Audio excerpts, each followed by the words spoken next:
জলবায়ু পরিবর্তনে উত্তপ্ত হয়ে উঠছে পৃথিবী, নতুন চাপ সৃষ্টি করছে এল নিনো। ঝুঁকিপূর্ণ তালিকায় বাংলাদেশ, আবহাওয়ার অস্বাভাবিক আচরণের সরাসরি প্রভাব জীবনযাত্রায়। পঞ্চগড় সীমান্তে পুশিনের চেষ্টা ঠেকাতে সতর্ক অবস্থানে বিজিবি, জনগণকে সচেতন করতে মাইকিং, একাত্মতা ঘোষণা করে রাত জেগে পাহারা দিচ্ছেন স্থানীয়রাও। এআই এর অপব্যবহার রুখতে গাইডলাইন প্রণয়নের পথে হাঁটছে সরকার। ফ্যাক্ট চেকিং এর সক্ষমতা বৃদ্ধিতে গুরুত্ব, বিশ্বের সঙ্গে তাল মেলাতে আলাদা প্যানেল গঠনের তাগিদ। বিদ্যুতের দাম বৃদ্ধির চাপ বাড়বে মধ্যবিত্তের উপর, শিল্পের উৎপাদন খরচ নিয়ে চিন্তায় উদ্যোক্তারা। প্রতিযোগিতায় পিছিয়ে পড়ার শঙ্কা উস্কে দিতে পারে মূল্যস্ফীতি। এবং টাঙ্গাইলে দুই দল, গ্রামবাসীর দফায় দফায় সংঘর্ষ, আগুনে পোড়ানো হলো ঘরবাড়ি, একজনের প্রাণহানি। ভৈরবে সংঘর্ষে 6 ঘন্টা বন্ধ থাকার পর ঢাকা চট্টগ্রাম রুটে ট্রেন চালু।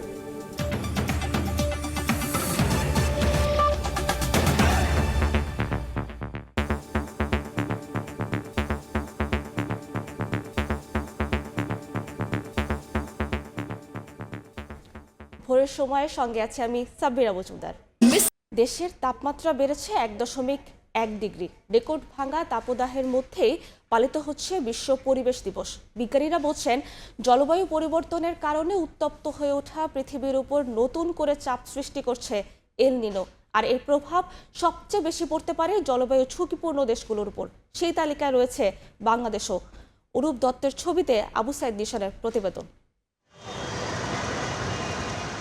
খরতাপে পুড়ছে দেশ, বর্ষায় নেই পর্যাপ্ত বৃষ্টি, শীতকালও যেন হারিয়ে যাচ্ছে। আবহাওয়ার এই অস্বাভাবিক পরিবর্তন এখন সরাসরি প্রভাব ফেলছে মানুষের জীবনযাত্রায়। জাতিসংঘের আবহাওয়া সংস্থা WMO বলছে, পৃথিবীর তাপমাত্রা যখন রেকর্ড উচ্চতায়, ঠিক তখনই নতুন করে শক্তিশালী এল নিনো পরিস্থিতি তৈরি হওয়ার আশঙ্কা রয়েছে, যার প্রভাব বিশ্বজুড়ে খাদ্য, পানি, স্বাস্থ্য ও অর্থনীতিতে নতুন সংকট তৈরি করতে পারে। এল নিনো মূলত প্রশান্ত মহাসাগরের মধ্য ও পূর্বাঞ্চলের সমুদ্রপৃষ্ঠের তাপমাত্রা অস্বাভাবিকভাবে বেড়ে যাওয়ার একটি প্রাকৃতিক প্রক্রিয়া। সাধারণত প্রতি 2 থেকে 7 বছর পর পর এটি ফিরে আসে এবং 9 থেকে 12 মাস পর্যন্ত স্থায়ী হয়। এর প্রভাবে বদলে যায় বাতাসের প্রবাহ, বদলে যায় প্রকৃতি। বিশ্বের অন্যতম জলবায়ু ঝুঁকিপূর্ণ দেশ বাংলাদেশ। এল নিনোর অভিঘাত সবচেয়ে বেশি পড়তে পারে কৃষি, পানি ও জনস্বাস্থ্য খাতে। জলবায়ু পরিবর্তনের ইম্প্যাক্ট দেখব শুধু তাপমাত্রা বৃদ্ধি সেটা না, অথবা বৃষ্টিপাত হচ্ছে সেটা না। এইটার ফলে মানুষের সমাজ ব্যবস্থা, অর্থনৈতিক ব্যবস্থা এবং স্বাস্থ্য, বিশেষ করে সেটা কিভাবে ক্ষতিগ্রস্ত হচ্ছে, এটা যদি আমরা জানি তাহলে আমরা মেজাজগুলো নিতে পারবো। আমরা আসলে ওই জানার জায়গাটাকে তো অনেক দূরে আছি। আবহাওয়ার অস্বাভাবিক পরিবর্তনে আগাম সতর্কবার্তা ও বিপদ সংকেত প্রচারের পাশাপাশি জরুরি অবস্থা মোকাবেলায় কর্মপরিকল্পনা নেওয়ার কথা জানান জনস্বাস্থ্য বিশেষজ্ঞ। তাপমাত্রা যখন অনেক বেড়ে যায় বা কমে যায়, তখন স্বাস্থ্য কর্তৃপক্ষের উচিত হচ্ছে কি আগাম সতর্কতা জারি করা এবং সেরকম অবস্থা ঘটলে কি করবে সেই জরুরি প্রস্তুতি রাখা। কৃষি অর্থনীতিবিদ বলেন, আবহাওয়ার বিরূপ প্রতিক্রিয়ায় জলবায়ু সহনশীল জাত উদ্ভাবন না করতে পারলে কৃষি অর্থনীতি বাধাগ্রস্ত হবে। সরকারের পক্ষ থেকে এটা কৃষকদের কাছে আবহাওয়ার আগাম বার্তাটা পৌঁছে দিতে হবে। উন্নত জাত, যে জাতটা তাপ সহনশীল, এই তথ্যটাও কৃষকের কাছে পৌঁছানো। এটা যদি করা না যায় তাহলে আসলে আমাদের কৃষিতে একটা ধস নামবে, যেটা আমাদের অর্থনীতিতে একটা বিশাল বড় চাপের সৃষ্টি হবে। বিশ্বজুড়ে যেখানে তাপপ্রবাহকে নীরব ঘাতক হিসেবে বিবেচনা করা হচ্ছে, সেখানে বাংলাদেশে এখনও এই ঝুঁকি মোকাবেলায় নেই পর্যাপ্ত সমন্বিত নীতিমালা। তীব্র তাপদাহ উন্নত বিশ্বে প্রাকৃতিক দুর্যোগ হিসাবে বিবেচিত হলেও আমাদের দেশে যেন তা স্বাভাবিক ঘটনা। নেই আগাম সতর্কবার্তা, নেই কার্যকর প্রস্তুতিও। এখন দেখার বিষয় এই পরিবেশ বিপর্যয় রোধে বর্তমান সরকার কী ভূমিকা নেয়। আবু সাইদ নিশান, সময় সংবাদ, ঢাকা। দেশের বিভিন্ন এলাকায় পুশ ইনের চেষ্টার মধ্যে পঞ্চগড় সীমান্তে এ ধরনের তৎপরতা ঠেকাতে কঠোর অবস্থানে বিজিবি। রাতভর বিশেষ টহলের পাশাপাশি স্থানীয়দের সম্পৃক্ত করে চালানো হচ্ছে সচেতনতামূলক প্রচারণা। বিজিবির সঙ্গে একাত্মতা ঘোষণা করে পুশিন ঠেকাতে লাঠি হাতে সীমান্ত এলাকায় নেমে পড়েছেন সেখানকার বাসিন্দারা। পঞ্চগড় থেকে রাহাত হোসেন রাফির তোলা ছবি নিয়ে সোহাগ হায়দারের রিপোর্ট।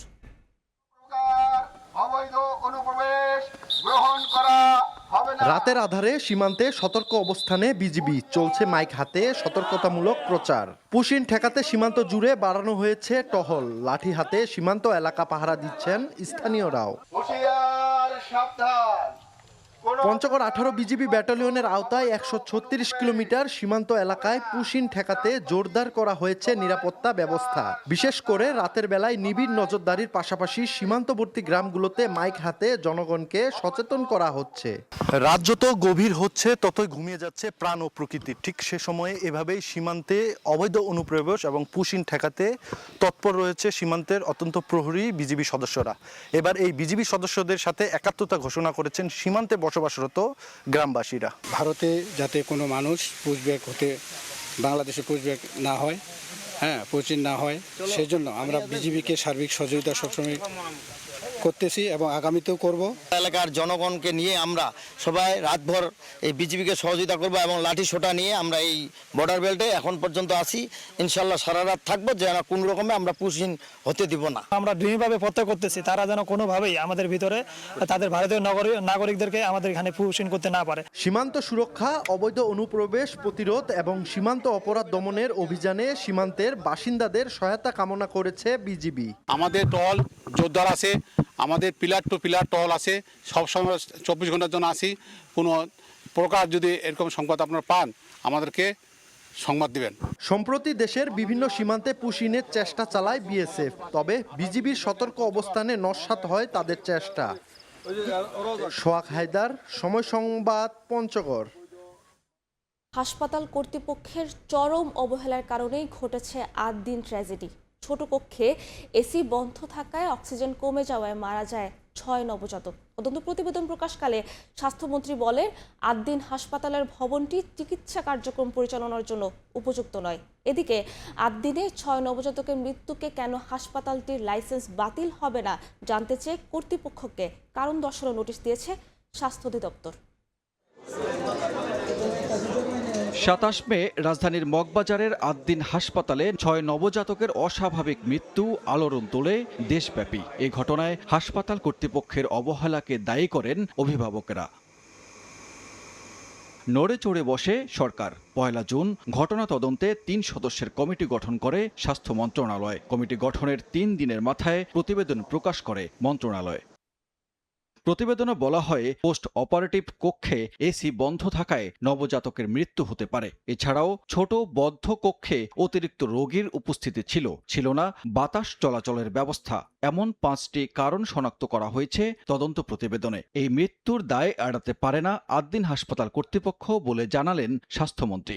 তদন্ত কমিটি সর্বসম্মতিক্রমে এই সিদ্ধান্তে উপনীত হয়েছে যে 6 জন নবজাতকের আকস্মিক মর্মান্তিক মৃত্যুর ঘটনায় উক্ত হাসপাতালে বর্ণিত সময় দায়িত্বরত চিকিৎসক না থাকা ও নার্স স্টাফ এবং সর্বোপরি হাসপাতাল কর্তৃপক্ষের দায়িত্বের অবহেলাজনিত বিষয়টি স্পষ্টভাবে প্রমাণিত হয়েছে। প্রতিবেদনে আরও বলা হয়, 8 দিন হাসপাতালের ভবনটি হাসপাতাল পরিচালনার জন্য উপযুক্ত নয়। হাসপাতালের বিরুদ্ধে কি ব্যবস্থা নেওয়া হবে রোববারের মধ্যে সিদ্ধান্ত নেওয়া হবে বলে জানান মন্ত্রী। ভবিষ্যতে বেসরকারি হাসপাতালের লাইসেন্স দেওয়ার সময় ভবন পরিদর্শনের সুপারিশ করেছে তদন্ত কমিটি। পুরা হাসপাতালে 200-র উপরে রোগী আছে। পুরা হাসপাতালটা অলনে ছাড়েন আমরা বন্ধ করতে পারি না। তদন্ত কমিটির পরে আমরা বসে শাস্তির বিধান কি আছে সেটা আমরা নিশ্চিত করব। রবিবারের ভিতরে আমরা সিদ্ধান্তে পৌঁছব। শিশু মৃত্যুর ঘটনায় যারাই দায়ী থাকুক তাদের দৃষ্টান্তমূলক বিচার চান সন্তানহারা বাবা মা। আমার সুস্থ বাচ্চা তো এরকম অসুস্থ মৃত্যু বাচ্চা যে নিয়ে আসতে হবে, আমি তো এটা কখনো ভাবিনি। তাদের আমি উচিত সঠিক বিচার চাই। এটা সরকারের কাছে আমার আবেদন, আপনারা ওই বিচার ইয়াটা নেবেন। মেডিকেলের কর্তৃপক্ষের দায়িত্ব যেটা মেনটেন করা, ঠিক মতন পরিচালনা করা। যদি পরিচালনায় ঠিক মতন যদি এরা না করে, তাইলে আমি তো টুইন বেবি হারাইছি, আরও যে মানুষের যে বাচ্চাগুলো যে হারাইছে এগুলো কেমনে মেনে নেওয়া যায়? একটার পর একটা বাচ্চা মৃত্যুর কোলে ঢলে পড়তে আছে, বমি করতে আছে আর নীল হয়ে যেতেছে। এদিকে 8 দিনে 6 নবজাতকের মৃত্যুর ঘটনায় কর্তৃপক্ষকে কারণ দর্শানোর নোটিশ দিয়েছে স্বাস্থ্য অধিদপ্তর। কেন হাসপাতালটির লাইসেন্স বাতিল করা হবে না 72 ঘন্টার মধ্যে সেই জবাব চাওয়া হয়েছে। সানবীর রূপল, সময় সংবাদ, ঢাকা। শিশু রামিসা ধর্ষণ হত্যা মামলার রায় 7 জুন। আসামি সোহেল রানা ও তার স্ত্রী স্বপ্নার সর্বোচ্চ শাস্তি মৃত্যুদণ্ড চেয়েছে রাষ্ট্রপক্ষ। এর আগে এ মামলার যুক্তিতর্ক শেষ করেন উভয় পক্ষের আইনজীবীরা। দেশের ইতিহাসে মাত্র 3 কার্যদিবসে বিচার কাজে শেষ করার রেকর্ড তৈরি করল মামলাটি। মাত্র 3 দিনে বিচারের শেষ প্রান্তে রামিসা ধর্ষণ হত্যা মামলা এখন অপেক্ষা রায়ের। বৃহস্পতিবার ঢাকার শিশু সহিংসতা দমন ট্রাইব্যুনালে যুক্তিতর্ক উপস্থাপন করেন রাষ্ট্র ও আসামি পক্ষের আইনজীবীরা। রাষ্ট্রপক্ষ থেকে বলা হয়, ঘটনাস্থলে সোহেল স্বপ্না ছাড়া আর কাউকে দেখেননি সাক্ষীরা। এছাড়া 164 ধারায় স্বীকারোক্তিমূলক জবানবন্দি দিতেও প্রধান অভিযুক্ত সোহেল তৃতীয় ব্যক্তির নাম উল্লেখ করেননি। আদালতকে বিভ্রান্ত করতেই সোহেল হঠাৎ তৃতীয় ব্যক্তির নাম নিচ্ছে বলে মন্তব্য করেন রাষ্ট্রপক্ষের আইনজীবী। 164 কনভেনশনে কোথাও তিনি ডলার নামক শব্দটি উচ্চারণ করেননি। আসামি যে ডলার শব্দটি ব্যক্তি হিসাবে বলেছে, এটা হয়তো জেলখানায় থাকার কারণে কোনো কুচক্র বা কুচক্রী ব্যক্তি যিনি জেলখানায় তাকে বুদ্ধি দিয়েছেন সেটা দিতে পারেন এবং তার ফলে এটা বলতে পারেন। সাক্ষ্য বিশ্লেষণ করে রাষ্ট্রপক্ষের আইনজীবী বলেন, ময়নাতদন্তে রামিসাকে ধর্ষণের প্রমাণ পাওয়া গেছে। পানি দিয়ে ধুয়ে ফেলায় ডিএনএ স্যাম্পল পাওয়া না গেলেও এক্ষেত্রে ময়নাতদন্তই প্রাধান্য পাবে বিচারে। 2 আসামি মৃত্যুদণ্ডের আবেদন করেন তিনি। স্বপ্না যখন ফ্ল্যাটে ছিলেন যে কোনো পদক্ষেপ উনি নিতে পারতেন। ফর এক্সাম্পল, দরজা খুলে চিৎকার করতে পারতেন, জানালা দিয়ে চিৎকার করতে পারতেন। মা যেহেতু ছিল, সচেতন হয়ে সবাই মিলে প্রিভেন্ট করতে পারত। প্রসিকিউশন উইথ হাম্বল সাবমিশন আদালতের নিকট 2 জনেরই সিভিয়ার পানিশমেন্ট চেয়েছি আমরা। আত্মপক্ষ সমর্থনে দোষ স্বীকার করে ক্ষমা চেয়েছিল সোহেল, তাই সংক্ষিপ্ত যুক্তিতর্ক উপস্থাপন করেন সরকার নিযুক্ত আসামিপক্ষের আইনজীবী। এ সময় তিনি আদালতের কাছে সোহেলের যাবজ্জীবন ও স্বপ্নার 7 বছরের কারাদণ্ডের আবেদন করেন। 7 জুন এই মামলার রায় ঘোষণা করবেন ট্রাইব্যুনাল, যা স্বল্প সময়ের মধ্যে বিচারের রেকর্ড হয়ে থাকবে। আসিফ মোহাম্মদ সিয়াম, সময় সংবাদ, ঢাকা। ঝিনাইদহে 7 বছরের শিশুকে ধর্ষণ চেষ্টার অভিযোগে অভিযুক্তকে পিটিয়ে হত্যা করেছে স্থানীয়রা। পুলিশ জানায়, সদর উপজেলার ঝিনুকমালা আবাসনের বাসিন্দা বিল্লাল হোসেন বৃহস্পতিবার বিকেলে এক শিশুকে মিষ্টি কিনে দেওয়ার প্রলোভন দেখিয়ে ঘরের মধ্যে নিয়ে ধর্ষণ করার চেষ্টা করে। শিশুটির চিৎকারে স্থানীয় লোকজন ছুটে এলে অভিযুক্ত বিল্লাল পালানোর চেষ্টা করেন। এ সময় বিক্ষুব্ধ জনতা তাকে গণপিটুনি দিলে গুরুতর আহত হন তিনি। তাকে উদ্ধার করে ঝিনাইদহ সদর হাসপাতালে ভর্তি করা হয়। সন্ধ্যায় চিকিৎসাধীন অবস্থায় মারা যান তিনি।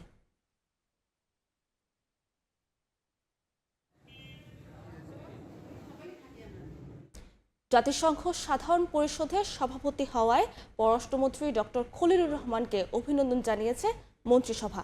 এদিকে 40 বছর আগে নজির টেনে পররাষ্ট্রমন্ত্রী বলেন, সাধারণ পরিষদের সভাপতির পাশাপাশি পররাষ্ট্র মন্ত্রণালয়ের দায়িত্বে থাকা সম্ভব।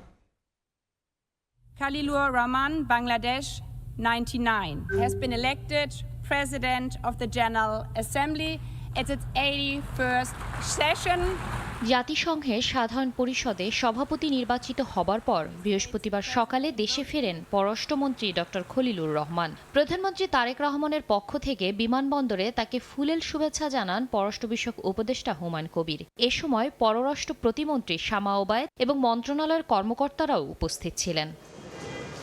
একই দিন সন্ধ্যায় সচিবালয়ে পররাষ্ট্রমন্ত্রী ডক্টর খলিলুর রহমানকে অভিনন্দন জানায় মন্ত্রিসভা। প্রধানমন্ত্রী তারেক রহমানের সভাপতিত্বে এ সভায় জাতিসংঘ সাধারণ পরিষদের সভাপতি নির্বাচিত হওয়া প্রসঙ্গে জানানো হয়, এই অর্জন বিশ্বমঞ্চে বাংলাদেশের ক্রমবর্ধমান গৌরব, কূটনৈতিক সক্ষমতা এবং বহুপাক্ষিক সম্পর্কের প্রতি আস্থার উজ্জ্বল দৃষ্টান্ত। এর আগে পররাষ্ট্র মন্ত্রণালয়ে খলিলুর রহমানকে সংবর্ধনা দেন মন্ত্রণালয়ের কর্মকর্তারা। পরে গণমাধ্যম কর্মীদের সঙ্গে আলাপচারিতায় এ অর্জনকে দেশের গণতন্ত্রে উত্তরণের অভূতপূর্ব বিজয় হিসেবে বর্ণনা করে প্রধানমন্ত্রী তারেক রহমানকে ধন্যবাদ জানান। এ বিজয়কে তিনি দেশের ভবিষ্যতের জন্য উৎসর্গ করেন। যে অভূতপূর্ব গণতান্ত্রিক উত্তরণ হয়েছে তার বিজয়, এই বিজয় আমাদের প্রিয় প্রধানমন্ত্রীর বিজয়। এই বিজয় আমরা বাংলাদেশের ভবিষ্যতের কাছে উৎসর্গ করছি। 40 বছর আগের নজির টেনে খলিলুর রহমান বলেন, জাতিসংঘ সাধারণ পরিষদের সভাপতির পাশাপাশি পররাষ্ট্র মন্ত্রণালয়ের মন্ত্রী 2 পদে বহাল থাকার নজির রয়েছে। জনাব হুমায়ুন রশিদ চৌধুরী সাহেব আমাদের প্রাক্তন পররাষ্ট্রমন্ত্রী এই জাতিসংঘের সাধারণ পরিষদের সভাপতি নির্বাচিত হয়েছিলেন। 2 পদেই পূর্ণকালীনভাবে কাজ করতে পেরেছেন। সেই সময় সেটা ইন্টারনেট পূর্বযুগ ছিল। আজকে কিন্তু আপনি সিজলেসলি দুটো কাজ করতে। গত 2 জুন জাতিসংঘ সাধারণ পরিষদের 81তম অধিবেশনের সভাপতি নির্বাচিত হন পররাষ্ট্রমন্ত্রী ডক্টর খলিলুর রহমান। এই বিজয়ের পেছনে তার অবদান ছিল। শাতিলা শারমিন, সময় সংবাদ, ঢাকা। প্রধানমন্ত্রী তারেক রহমানের সভাপতিত্বে তিস্তা মহাপরিকল্পনা বাস্তবায়ন সংক্রান্ত সভা অনুষ্ঠিত হয়েছে। সচিবালয় মন্ত্রিপরিষদ বিভাগে প্রধানমন্ত্রীর দফতরে এই বৈঠক অনুষ্ঠিত হয়। বৈঠকে তিস্তা মহাপরিকল্পনা বাস্তবায়ন, অর্থায়ন ও সমীক্ষা বা প্রকল্প বাস্তবায়ন সম্ভাব্যতা যাচাই সহ বেশ কিছু গুরুত্বপূর্ণ বিষয় আলোচনা হয় বলে জানা গেছে।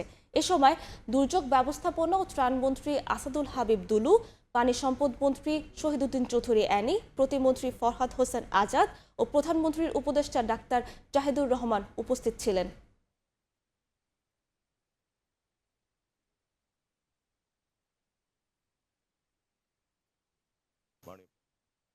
তাগিদ দিয়ে উনিও ইতিমধ্যে ঘোষণা করেছেন যে এই তিস্তা মহাপরিকল্পনা আমাদের যে কাজটি সম্পন্ন করা দরকার খুব দ্রুততম সময়ের মধ্যে কবে নাগাদ করতে পারবো, সেই হিসাবে আমরা আজকে এই মিটিংটা করে খুব পজিটিভলি জনস্বার্থে যা দরকার তিস্তা পাড়ের যারা বসবাস করেন তাদের জন্য, দেশের জন্য, সেটিকে আমরা প্রায়োরিটি দিচ্ছি। 3 দিনের সফরে ঢাকায় পৌঁছেছেন তুরস্কের পররাষ্ট্রমন্ত্রী হাকান ফিদান। বৃহস্পতিবার রাতে হজরত শাহজালাল আন্তর্জাতিক বিমানবন্দরে তাকে স্বাগত জানান পররাষ্ট্রমন্ত্রী ডক্টর খলিলুর রহমান। ঢাকা সফরে প্রধানমন্ত্রী তারেক রহমান, পররাষ্ট্রমন্ত্রী খলিলুর রহমান সহ সরকারের নীতি নির্ধারকদের সঙ্গে সাক্ষাৎ করবেন তুরস্কের পররাষ্ট্রমন্ত্রী। এছাড়া রোহিঙ্গা ক্যাম্প পরিদর্শনের কথা রয়েছে তার। ফেব্রুয়ারিতে বিএনপি সরকার গঠনের পর হাকান ফিদানের আমন্ত্রণে তুরস্ক সফর করেছিলেন পররাষ্ট্রমন্ত্রী খলিলুর রহমান।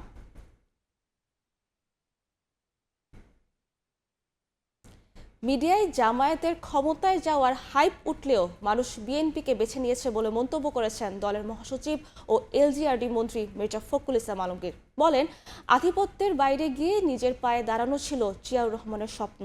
সেই পথে হাঁটছেন প্রধানমন্ত্রী তারেক রহমান। নিজ দেশের স্বার্থকে প্রাধান্য দিয়ে সব দেশের সঙ্গে বাংলাদেশ বন্ধুত্বপূর্ণ সম্পর্ক রাখতে চায় বলে জানিয়েছেন তথ্যমন্ত্রী। সহযোগিতার ধারণাকে এগিয়ে নিয়ে যাওয়া, ভারত, চীন, যুক্তরাষ্ট্র কিংবা রাশিয়ার সঙ্গে কূটনৈতিক সম্পর্ক বজায় রাখতে ভেবেচিন্তে এগোচ্ছে সরকার। স্বার্থ নষ্ট হয় এমন কোনো পদক্ষেপ নিতে চায় না বাংলাদেশ। চায়নার সাথে সুসম্পর্ক করেন। জিয়াউর রহমানের শাহাদাত বার্ষিকী উপলক্ষে বৃহস্পতিবার প্রেস ইনস্টিটিউট বাংলাদেশ পিআইবির আলোচনায় উঠে আসে তার স্বাধীন কূটনীতি প্রসঙ্গ। এতে তথ্য ও সম্প্রচার মন্ত্রী বলেন, নিজেদের স্বার্থ বজায় রেখেই সব দেশের সঙ্গে বন্ধুত্বপূর্ণ সম্পর্ক রাখতে চায় বাংলাদেশ। আমদানির উৎস চীন, ভারত, রপ্তানির ডেস্টিনেশন ইউরোপ, আমেরিকা, এবং আমার রেমিটেন্সের উৎস হচ্ছে মধ্যপ্রাচ্য, এবং আমার বিদ্যুৎ এবং জ্বালানির ক্ষেত্রে মধ্যপ্রাচ্য, বিশেষ করে কাতার। অন্যদিকে হচ্ছে আপনার রাশিয়ার $1 billion nuclear power plant project. আমাকে এমন একটা নীতি বের করতে হবে এই সমস্ত কম্পোনেন্টকে আমি যাতে অ্যাসেম্বল করতে পারি। ভারতের মতো উদীয়মান শক্তি, তার যদি কোনো সমস্যা থেকে থাকে, আমার টার্মস অ্যান্ড কন্ডিশনে তার সমস্যার সমাধান করতে আমি প্রস্তুত, কিন্তু টার্মস অ্যান্ড কন্ডিশনটা আমার ইন্টারেস্টটা কনফার্ম করতে হবে। স্থানীয় সরকার মন্ত্রী মির্জা ফখরুল ইসলাম আলমগীর বলেন, দেশকে আধিপত্য মুক্ত রাখতে তিনি তারেক রহমানের নেতৃত্বে আশাবাদী। বাংলাদেশ যেভাবে দেখতে চায় বাংলাদেশকে মানুষ, বাংলাদেশকে যে সমস্ত প্রভাবের বাইরে, আধিপত্যের বাইরে কি আমরা আমাদের নিজেদের পায়ে নিজেরা দাঁড়াবো, সেই বিষয়টা দেখতে চায় বাংলাদেশের মানুষ। তিনি সবার সঙ্গে মিত্রতা সৃষ্টি করার চেষ্টা করেছেন এবং বেশিরভাগ ক্ষেত্রে সফল হয়েছেন এবং সেই সফলতা নিয়ে তিনি সামনের দিকে এগিয়ে গেছেন। আমরা বিশ্বাস করি যে তারেক রহমান সাহেব তার নেতৃত্বে বাংলাদেশকে সেদিকে এগিয়ে নিয়ে যেতে সক্ষম হবে। জামায়াতের ক্ষমতায় যাওয়ার হাইপ তোলা হলেও উদার গণতান্ত্রিক দল হওয়ায় দেশের জনগণ বিএনপিকে বেছে নিয়েছে বলেও মন্তব্য করেন মির্জা ফখরুল। নির্বাচনে আমাদের বুদ্ধিজীবীরা, পত্রপত্রিকা, মিডিয়াতে একটা হাইপ উঠিয়ে দিয়েছিল যেখানে জামাতে ইসলাম ক্ষমতায় চলে যাচ্ছে, তারা সবচেয়ে বেশি ভোট পেয়ে তারা নির্বাচনে জয়লাভ করবে। মানুষ কিন্তু ভুল করলো না, মানুষকে ঠিকই তাদেরকে বাদ দিয়ে দিল, দিয়ে বিএনপিকে বেছে দিল। কেন? কারণ বিএনপি প্রতিনিধিত্ব করে একটা উদার গণতান্ত্রিক রাজনীতি। এর আগে 1976 থেকে 1981 পর্যন্ত বিভিন্ন পত্রিকায় শহীদ রাষ্ট্রপতি জিয়াউর রহমানের কর্মমুখর সময়ের প্রতিবেদনের প্রদর্শনীতে যোগ দেন সরকারের 2 মন্ত্রী। মুরসালিন হক জুনায়েদ, সময় সংবাদ, ঢাকা। এআই এর অপব্যবহার রুখতে গাইডলাইন প্রণয়নের পথে হাঁটছে সরকার। একই সঙ্গে সঠিক তথ্য পৌঁছে দিতে ফ্যাক্ট চেকিংয়েও সক্ষমতা বৃদ্ধিতে গুরুত্ব দেওয়া হচ্ছে। তথ্য সম্প্রচার প্রতিমন্ত্রী বলছেন, শুধু আইন প্রণয়নই নয়, বরং এআই এর সুফল ও কুফল নিয়ে জনগণকে সচেতন করতে কাজ করবে সরকার। গাইডলাইনের পাশাপাশি বিশ্বের সঙ্গে তাল মেলাতে দেশ বিদেশের পেশাজীবীদের সমন্বয়ে আলাদা প্যানেল করার তাগিদ বিশেষজ্ঞদের। হাসান মলির রিপোর্ট। প্রযুক্তির উৎকর্ষতায় কৃত্রিম বুদ্ধিমত্তা বা এআই এখন নিত্যদিনের বাস্তবতা। উন্নত বিশ্ব শিক্ষা, চিকিৎসা সহ নানান খাতে এর কার্যকর ব্যবহার করছে। বাংলাদেশেও কিছু কিছু জায়গায় কৃত্রিম বুদ্ধিমত্তার সফল ব্যবহার হচ্ছে। পাশাপাশি কখনো কখনো এটি হয়ে উঠছে গলার কাটা। বিশেষত সামাজিক যোগাযোগ মাধ্যমে এআই এর ব্যবহার নতুন ভীতিকর পরিবেশ তৈরি করছে। ডিসইনফরমেশন, মিসইনফরমেশন, ডিফেক্ট ছবি বা ভিডিওতে সয়লাভ সব জায়গা। প্রতিপক্ষকে ঘায়েল করতে হরহামেশায় ব্যবহার হচ্ছে এই টুল, যা সামাজিক যোগাযোগ মাধ্যম পেরিয়ে ঘোলাটে করছে সামাজিক নিরাপত্তাও। সম্প্রতি ঢাকা বিশ্ববিদ্যালয় সহ কয়েক জায়গায় এআই ছবিকে কেন্দ্র করে সংঘর্ষে জড়িয়েছে ছাত্র সংগঠনগুলোও। এ অবস্থা ভাবাচ্ছে সরকারকেও। যাচ্ছে তাই ব্যবহারের লাগাম টানতে গাইডলাইন করার পথে হাঁটছে সরকার। গাইডলাইন তৈরি করতে পারি, এটা যে করব এই সিদ্ধান্ত এখনো হয়নি, তবে এটা একটা গাইডলাইন তৈরি করা উচিত। এটা কিন্তু বিভিন্ন, শুধু বাংলাদেশেই যে সমস্যা তা কিন্তু না, পৃথিবীতে যে এআই এর যে একটা মানুষের উদ্বেগ আছে, এটা কতটুকু আমরা নিরসন করতে পারি আমরা সকলে মিলে। এআই নিয়ে মোটামুটি সব পৃথিবীর সকল দেশে একসাথে কাজ করা উচিত অ্যাজ এ টিম। তথ্য ও সম্প্রচার প্রতিমন্ত্রী বলছেন, শুধু আইন প্রণয়নে নয়, বরং এআই এর সুফল ও কুফল নিয়ে জনগণকে সচেতন করতে কাজ করবে সরকার। বাড়ানো হচ্ছে ফ্যাক্ট চেকিং এর সক্ষমতাও। কারেক্ট ফ্যাক্ট যেটা, সেটার বিস্তারটা আরও বেশি হবে, যে আমাদের ইনফরমেশনটা কি সেটা যখন প্রসারটা বেশি হবে, তখন মিসইনফরমেশন, ডিসইনফরমেশনের প্রচারটা অপেক্ষাকৃত কম হবে। সব কিছু যে আইন করে আপনার সব ঠিক করতে হবে তাও কিন্তু না, এবং আইন করলেই কি সবাই আইন মানছে? কাজেই আমাদেরকে ওইভাবে ট্রেন আপ করতে হবে। প্রতিনিয়ত আপডেট হচ্ছে এআই, ফলে শুধু নীতিমালা নয়, বরং বিশ্বের সঙ্গে তাল মেলাতে বিশেষজ্ঞদের আলাদা প্যানেল করার তাগিদ দ্য এআই কালেকটিভের বাংলাদেশ প্রধানের। এটা এমন একটা প্রযুক্তি যে এত ফাস্ট যাচ্ছে, আজকেরটা কালকে চেঞ্জ হচ্ছে। আপনি একটা গভর্নমেন্টের নীতিমালা করলেন, ওটাই কিন্তু 2 বছর না 2 মাসও ধরে রাখতে পারবেন না। কাজে ওই নীতিমালাতে কনস্ট্যান্ট আপডেট করতে হবে, কনস্ট্যান্ট ওখানে ইনপুট থাকতে হবে বিশেষজ্ঞদের, যাতে গভর্নমেন্ট ইমিডিয়েট কুইক অ্যাকশন নিতে পারে। তো এরকম অনেক ট্যালেন্ট লোকজন বাইরে কাজ করছেন যারা এআই প্রযুক্তিগুলো নিয়ে, তাদেরকে সমন্বয় করে তাদেরকে নিয়ে একটা স্ট্রং সেল করা দরকার। সব ক্ষেত্রে এআই এর অপব্যবহার রুখতে আন্তঃমন্ত্রণালয় সমন্বয়ের ওপর জোর বিশেষজ্ঞদের। হাসান ওয়ালি, সময় সংবাদ, ঢাকা। আবাসিকে 75 ইউনিট পর্যন্ত বিদ্যুতের বাড়তি দাম প্রত্যাহার করেছে Bangladesh energy regulatory commission BERC। এর ফলে নিম্ন আয়ের গ্রাহকরা আগের দামে বিদ্যুৎ সুবিধা পাবেন। এর আগে ভোগান্তি বিবেচনায় প্রান্তিক গ্রাহকদের বিদ্যুতের দাম পুনর্মূল্যায়নে BERC-কে অনুরোধ জানায় বিদ্যুৎ বিভাগ। এরপর বৃহস্পতিবার বিকেলে এক বিজ্ঞপ্তিতে বর্ধিত দাম প্রত্যাহারের সিদ্ধান্ত জানায় BERC। বিজ্ঞপ্তিতে বলা হয়, আবাসিকে মাসিক 50 ইউনিট পর্যন্ত ব্যবহারকারীরা আগের মতোই 4 টাকা 63 পয়সা ও 75 ইউনিট পর্যন্ত ব্যবহারকারীরা 5 টাকা 26 পয়সা দরে বিদ্যুৎ পাবেন। তবে অন্যান্য গ্রাহকদের ক্ষেত্রে বুধবার যে দাম বাড়ানো হয়েছে তা বহাল থাকবে। 0 থেকে 50 এবং 0 থেকে 75 যেটা আছে, এটা ওই যে বর্ধিত মূল্যটা প্রত্যাহার করা হয়েছে, আগের দাম বহাল থাকবে। বিদ্যুতের নতুন দাম নিম্ন আয়ের মানুষকে খানিকটা স্বস্তি দিলেও চাপে ফেলবে মধ্যবিত্তকে, এমন শঙ্কা নিয়ে মাসের হিসাব মেলাচ্ছেন জনগোষ্ঠীর একটা বড় অংশ। আর রপ্তানিমুখী শিল্পে উদ্যোক্তারা বলছেন, বিদ্যুতের দাম বৃদ্ধিতে বাড়বে উৎপাদন খরচ, যা শঙ্কা জাগাচ্ছে মূল্যস্ফীতি আরও উস্কে দেয়ার। অর্থনীতিবিদরা মনে করেন, 1 লাফে 20% পর্যন্ত দাম না বাড়িয়ে ধীরে ধীরে ঘাটতি সমন্বয় করা যেত। আশরাফুল ইসলামের ছবিতে ফারুক ভুঁইয়া রবিনের রিপোর্ট। রাজধানীর পল্লবীর বাসিন্দা তানিয়া বেগম 2 রুমের ফ্ল্যাটে ব্যবহার করেন লাইট, ফ্যান, ফ্রিজ। গত মাসে বিদ্যুতে খরচ প্রায় 2500 টাকা। দাম বাড়ায় এখন তাকে একই পরিমাণ বিদ্যুৎ ব্যবহারে গুনতে হবে বাড়তি আরও 500 টাকার মতো। আমাদের মধ্যবিত্ত পরিবারের জন্য 500 টাকা অনেক। কাঁচা বাজার বলেন, মাছের দাম সবকিছু তো বাড়তি। সিলিন্ডার যে বাড়ছে, বিদ্যুৎ বিলও যদি এখন বাড়ে, তাহলে আমরা কিভাবে চলব? নতুন করে বিদ্যুতের 18 থেকে 20% বাড়তি দামে সবচেয়ে চাপে থাকবে মধ্যবিত্ত শ্রেণী। ব্যবহার ভেদে এসব গ্রাহকের মাসিক ব্যয় বাড়বে 100 থেকে প্রায় 1500 টাকা। বাড়তি টাকার জোগাড় নিয়ে অঙ্ক মেলে না টানাপোড়েনে থাকা অনেকের। 20% কি যাইতেই কোথায় বোঝা উচিত ছিল যে আমি যে এত পার্সেন্ট এই জিনিসটা বৃদ্ধি করে দেবো, মানুষ কোথা থেকে দেবে? এটা তো মানুষের উপরে চাপাই দেওয়া হইতেছে। আমাদের ইনকামটা তো আর বাড়ে নাই, যদি হুট করে 1 মাসের ব্যবধানে যদি 700-800 টাকা বেড়ে যায় তাহলে ভাই এটা আমাদের উপরে খুব বার্ডেন হয়ে যায়। শুধু বাসাবাড়ি নয়, শঙ্কায় ক্ষুদ্র ও মাঝারি উদ্যোক্তারাও। রাজধানীর মিরপুরের একটি বেকারির হিসাব বলছে 3 মাসের ব্যবধানে এলপি গ্যাসে খরচ বেড়েছে মাসে 16 থেকে 17 হাজার টাকা। এখন বিদ্যুতে বাড়তি গুনতে হবে 4 থেকে 5 হাজার টাকা। একই অবস্থা অন্য ব্যবসায়ীদেরও। মজার দাম বাড়বে, তেলের দাম বাড়বে, চিনির দাম বাড়বে, সবকিছুর দাম বাড়বে। এই রুটিটা আমরা এখন কত বেশি 40 টাকা, বাদ দিয়ে আমার 50 টাকা বিক্রি করতে হবে। আমরা যদি হঠাৎ করে আবার জিনিসপত্রের দাম বাড়াই, কোনো কাস্টমার নিতে চাবে না। সিলিন্ডারের যে বাড়ছে এটাতে আমাদের না বিশ্বাস। এখন আবার বিদ্যুৎ বাড়ছে, আমরা ছোটখাটো দোকানদার, আমরা বেঁচে থাকাটাই খুব কষ্ট করে। বিদ্যুৎ জ্বালানির দাম বৃদ্ধি সহ নানা সংকটে প্রতিযোগিতায় পিছিয়ে পড়ার শঙ্কায় রফতানিমুখী শিল্প উদ্যোক্তারা। আমরা তো নিরবিচ্ছিন্ন বিদ্যুৎ পাচ্ছি না, তাহলে এই না পাওয়ার উপরে আবারও দাম বাড়াই দিচ্ছে, এটা মরার বেকাররা। বিদ্যুতের দাম বাড়াচ্ছে, গ্যাস পাচ্ছি না, সব কিছু মিলে আমি আপাতত গার্মেন্টস সেক্টরের উজ্জ্বল ভবিষ্যৎটা এখনো দেখছি না। নিয়ন্ত্রণহীন এলপি গ্যাসের বাজার, 2 দফা জ্বালানি তেলের দাম বাড়ার পর বিদ্যুতেও বড় লাভ, যা শঙ্কা জাগাচ্ছে মূল্যস্ফীতি আরও উস্কে দেয়ার। এত দাম বৃদ্ধি এটা অসহনীয় হবে, এটা খুব সাস্টেনেবল হবে না এটা, এবং অর্থনীতিতে চাপ পড়বে, বিশেষ করে গ্রাহক পর্যায়ে সরাসরি বিদ্যুতের বিল এবং একই সঙ্গে যে পণ্যটা উৎপাদন করছে তার দাম বৃদ্ধি, এবং এটা বাড়লে মূল্যস্ফীতি অবশ্যম্ভাবী। এটা 10% পর্যন্ত চলে যায়, এখন নামানোটা কিন্তু অনেক কঠিন হবে। এদিকে গণশুনানির মতামত উপেক্ষা করে দাম বাড়াতে বিদ্যুৎ বিভাগের প্রস্তাবের খুব একটা বাইরে যায়নি বিএআরসি, যা গ্রাহকদের সঙ্গে প্রতারণার শামিল বলে মনে করেন বিশেষজ্ঞরা।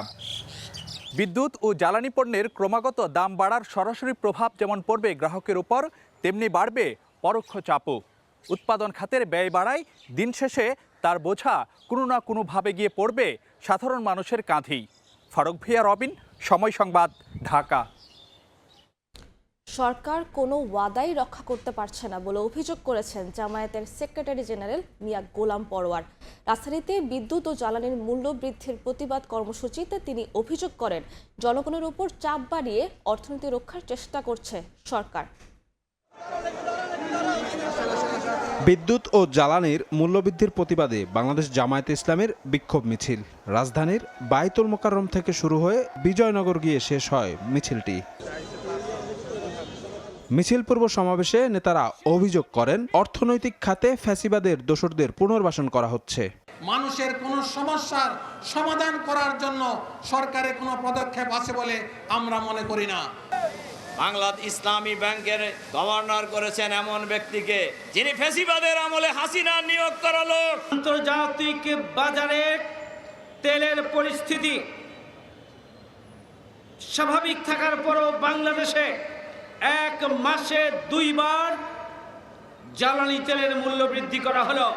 তারা আজকে গ্রাহক লেভেলে প্রায় 17% মূল্য বৃদ্ধি করেছে, আর পাইকারি 20% করেছে। এই অন্যায্য মূল্য বৃদ্ধি অবিলম্বে প্রত্যাহার করতে হবে। সমাবেশে দলটির সেক্রেটারি জেনারেল মিয়া গোলাম পরোয়ার অভিযোগ করেন, জনগণের কাছে দেয়া কোনো ওয়াদাই রক্ষা করতে পারছে না সরকার। বৈষম্যহীন বাংলাদেশ, মানবিক বাংলাদেশ, দুর্নীতি দলীয়করণের বিরুদ্ধে নতুন বাংলাদেশ, যত কথা ওনারা বলেছেন সবটা থেকে মুখ ফিরিয়ে তারা ব্যর্থতায় তারা চরমভাবে পর্যবসিত হয়েছেন। জনগণের সাথে তারা দ্বিচারিতা করে ওয়াদা ভঙ্গ করেছেন, ব্যর্থ হয়েছে। রাজধানী ছাড়াও দেশের সব বিভাগীয় ও জেলা শহরে একই দাবিতে সমাবেশ ও বিক্ষোভ মিছিল করেছে জামায়াতের নেতাকর্মীরা। শফিক মুন্সি, সময় সংবাদ। বিদ্যুতের দাম বাড়ানোর সমালোচনা করেছেন এনসিপি নেতারা। বৃহস্পতিবার সন্ধ্যায় বাংলা মোটরে দলটির কেন্দ্রীয় কার্যালয়ে জাতীয় যুব শক্তি আয়োজিত সেমিনারে সরকারের সিদ্ধান্তের সমালোচনা করেন তারা। এনসিপি নেতারা বলেন, সরকার পতিত আওয়ামী লীগের পথে হাঁটছে, এভাবে চললে সরকারের পরিণতিও আওয়ামী লীগের মতো হবে বলে হুঁশিয়ারি দেন তারা। সেমিনারে আসন্ন বাজেটে তরুণদের প্রাধান্য দেওয়ার আহ্বান জানিয়ে জনবান্ধব বাজেট প্রণয়নের দাবি তোলা হয়। এনসিপির মুখ্য সমন্বয়ক নাসিরউদ্দিন পাটোয়ারির অভিযোগ করেন, সরকার আওয়ামী লীগকে পুনর্বাসনের সুযোগ তৈরি করছে। এর বিরুদ্ধে রুখে দাঁড়ানোর হুঁশিয়ারি দেন এনসিপি নেতারা।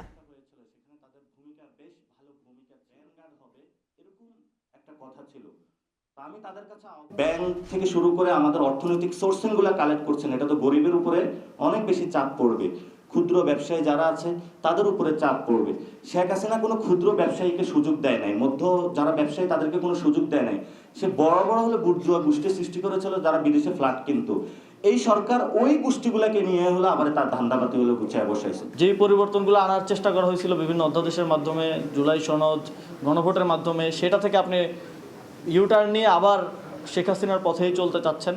তো ফলে আমরা যেই এক দফা দাবি দিয়েছিলাম যে শেখ হাসিনার পতন এবং ফ্যাসিবাদী ব্যবস্থার বিলোপ, ওই প্রথম পতনটা হয়েছে, ব্যবস্থার বিলোপটা হয় না। ওই ব্যবস্থার উপর আপনারা এসে বসে গেছেন। তো ওই ব্যবস্থার বিলোপ হবেই। ওই ব্যবস্থার মধ্যে যেই বসে থাকুক, আজকে বিএনপি বসে আছে, কালকে যদি এনসিপিও বসে থাকে, এনসিপিও যদি ওই একই ব্যবস্থার উপরে চলতে চায়, তাহলে এনসিপিকেও বাংলাদেশের মানুষ প্রত্যাখ্যান করবে এবং বিএনপিকেও বাংলাদেশের মানুষ প্রত্যাখ্যান করবে।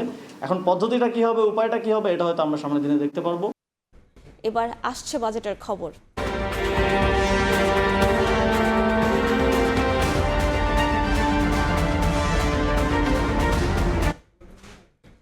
আসছে বাজেটে আবাসন ব্যবসায়ীরা এমন নীতি কৌশল চান যেন নিবন্ধন ব্যয় কমাতে ফ্ল্যাটের দাম নিয়ে লুকোচুরির আশ্রয় নিতে না হয় তাদের। একই সঙ্গে কালো টাকা সাদা করার সুযোগ দেওয়ারও দাবি তাদের। যদিও অবৈধ অর্থ বৈধ করার সুযোগ না দেওয়ার পক্ষে অর্থনীতিবিদরা, তবে ফ্ল্যাটের নিবন্ধন প্রক্রিয়া এমনভাবে করার পরামর্শ যেন রোধ হয় করফাকির প্রবণতা। সাইফুল ইসলামের রিপোর্ট। ফ্ল্যাটের এই রুমের সাথে অন্ন, বস্ত্র, বাসস্থান, শিক্ষা, স্বাস্থ্যের মতো মৌলিক চাহিদা মেটাতেই হিমশিম খাচ্ছেন বেসরকারি প্রতিষ্ঠানে কর্মরত রায়হান শরীফ। তারপরও পরিবারের জন্য একটি ফ্ল্যাট কেনার স্বপ্ন দেখছেন 3 বছরেরও বেশি সময় ধরে। সঞ্চয়ও করছেন, যদিও মূল্যবৃদ্ধির সঙ্গে পাল্লা দিয়ে না পেরে অধরাই থেকে যাচ্ছে সেই স্বপ্ন পূরণ। খুব ইনক্রিজ করতেছে, যা হচ্ছে আমাদের জন্য মিডিল ক্লাসের জন্য খুবই রেয়ার হয়ে যাচ্ছে। আমাদের যে ড্রিম, যে নিজের একটা ফ্ল্যাট থাকা বা নিজের একটা বাসস্থান থাকা, সেটা এখন খুবই কষ্টসাধ্য হয়ে যাচ্ছে। আবাসন ব্যবসায়ীদের সংগঠন রিহ্যাবের হিসাব, রড, সিমেন্ট সহ কাঁচামালের দাম বৃদ্ধির কারণে কয়েক বছরের ব্যবধানে ভবন নির্মাণে ব্যয় বেড়েছে 10 থেকে 20% পর্যন্ত। এমন বাস্তবতায় ফ্ল্যাটকে মধ্যবিত্তের নাগালের বাইরে নিয়ে যাচ্ছে বলে দাবি সংগঠনটির, যা বিক্রি মন্দার কবলে ফেলেছে খাতটিকে। নির্মাণ সামগ্রীর ঊর্ধ্বগতি, ইম্পোর্টেড আইটেমের ঊর্ধ্বগতি, ডলারের মূল্য বৃদ্ধি, সব কিছু মিলিয়ে ঢাকা শহরের মধ্যে অ্যাকচুয়ালি সাধারণ মানুষের কে স্বল্প মূল্যে ফ্ল্যাট দেওয়াটা খুবই দুরূহ ব্যাপার। এই যে বিশ্ব যুদ্ধ পরিস্থিতিতে সব জায়গাতেই কিন্তু প্রাইস হিউজ বেড়ে যাচ্ছে। ইন্টারন্যাশনাল মানের হোটেল করতে গেলে এই ধরনের প্রোডাক্টের উপরে তারা যাতে একটা ছাড় দেন। এর মধ্যেও বিক্রি হলে নিবন্ধন ব্যয় কমাতে ফ্ল্যাটের আসল দাম নিয়ে চলে লুকোচুরি খেলা, যা সরকারকে বঞ্চিত করছে সঠিক রাজস্ব আদায় থেকেও। এমন দাবি তুলে নিবন্ধন হিসাবেও পরিবর্তন চায় রিহ্যাব। ফ্ল্যাটের রেজিস্ট্রেশন কস্ট এইটিকে কমিয়ে এনে আপনার যে মূল্যে আপনি ফ্ল্যাট কিনছেন সেই মূল্যের উপরে আপনি রেজিস্ট্রিটা করে নেন।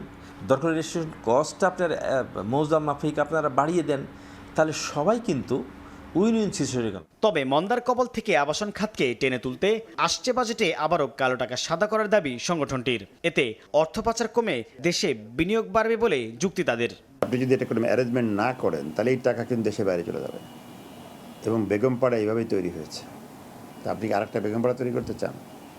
সো আপনি এটা মেকানিজম করেন, এটা আইন করেন, রুল করেন, সিস্টেমের মধ্য দিয়ে তাদেরকে টাকাটা দেশে বিনিয়োগ করার সুযোগ দেন। আমি এইটার পক্ষে। রাজস্ব ফাঁকি রোধে নিবন্ধন প্রক্রিয়ায় পরিবর্তনের সঙ্গে একমত হলেও অর্থনীতিতে কালো টাকা সাদা করার সুযোগ না দেওয়ার পক্ষে অর্থনীতিবিদরা।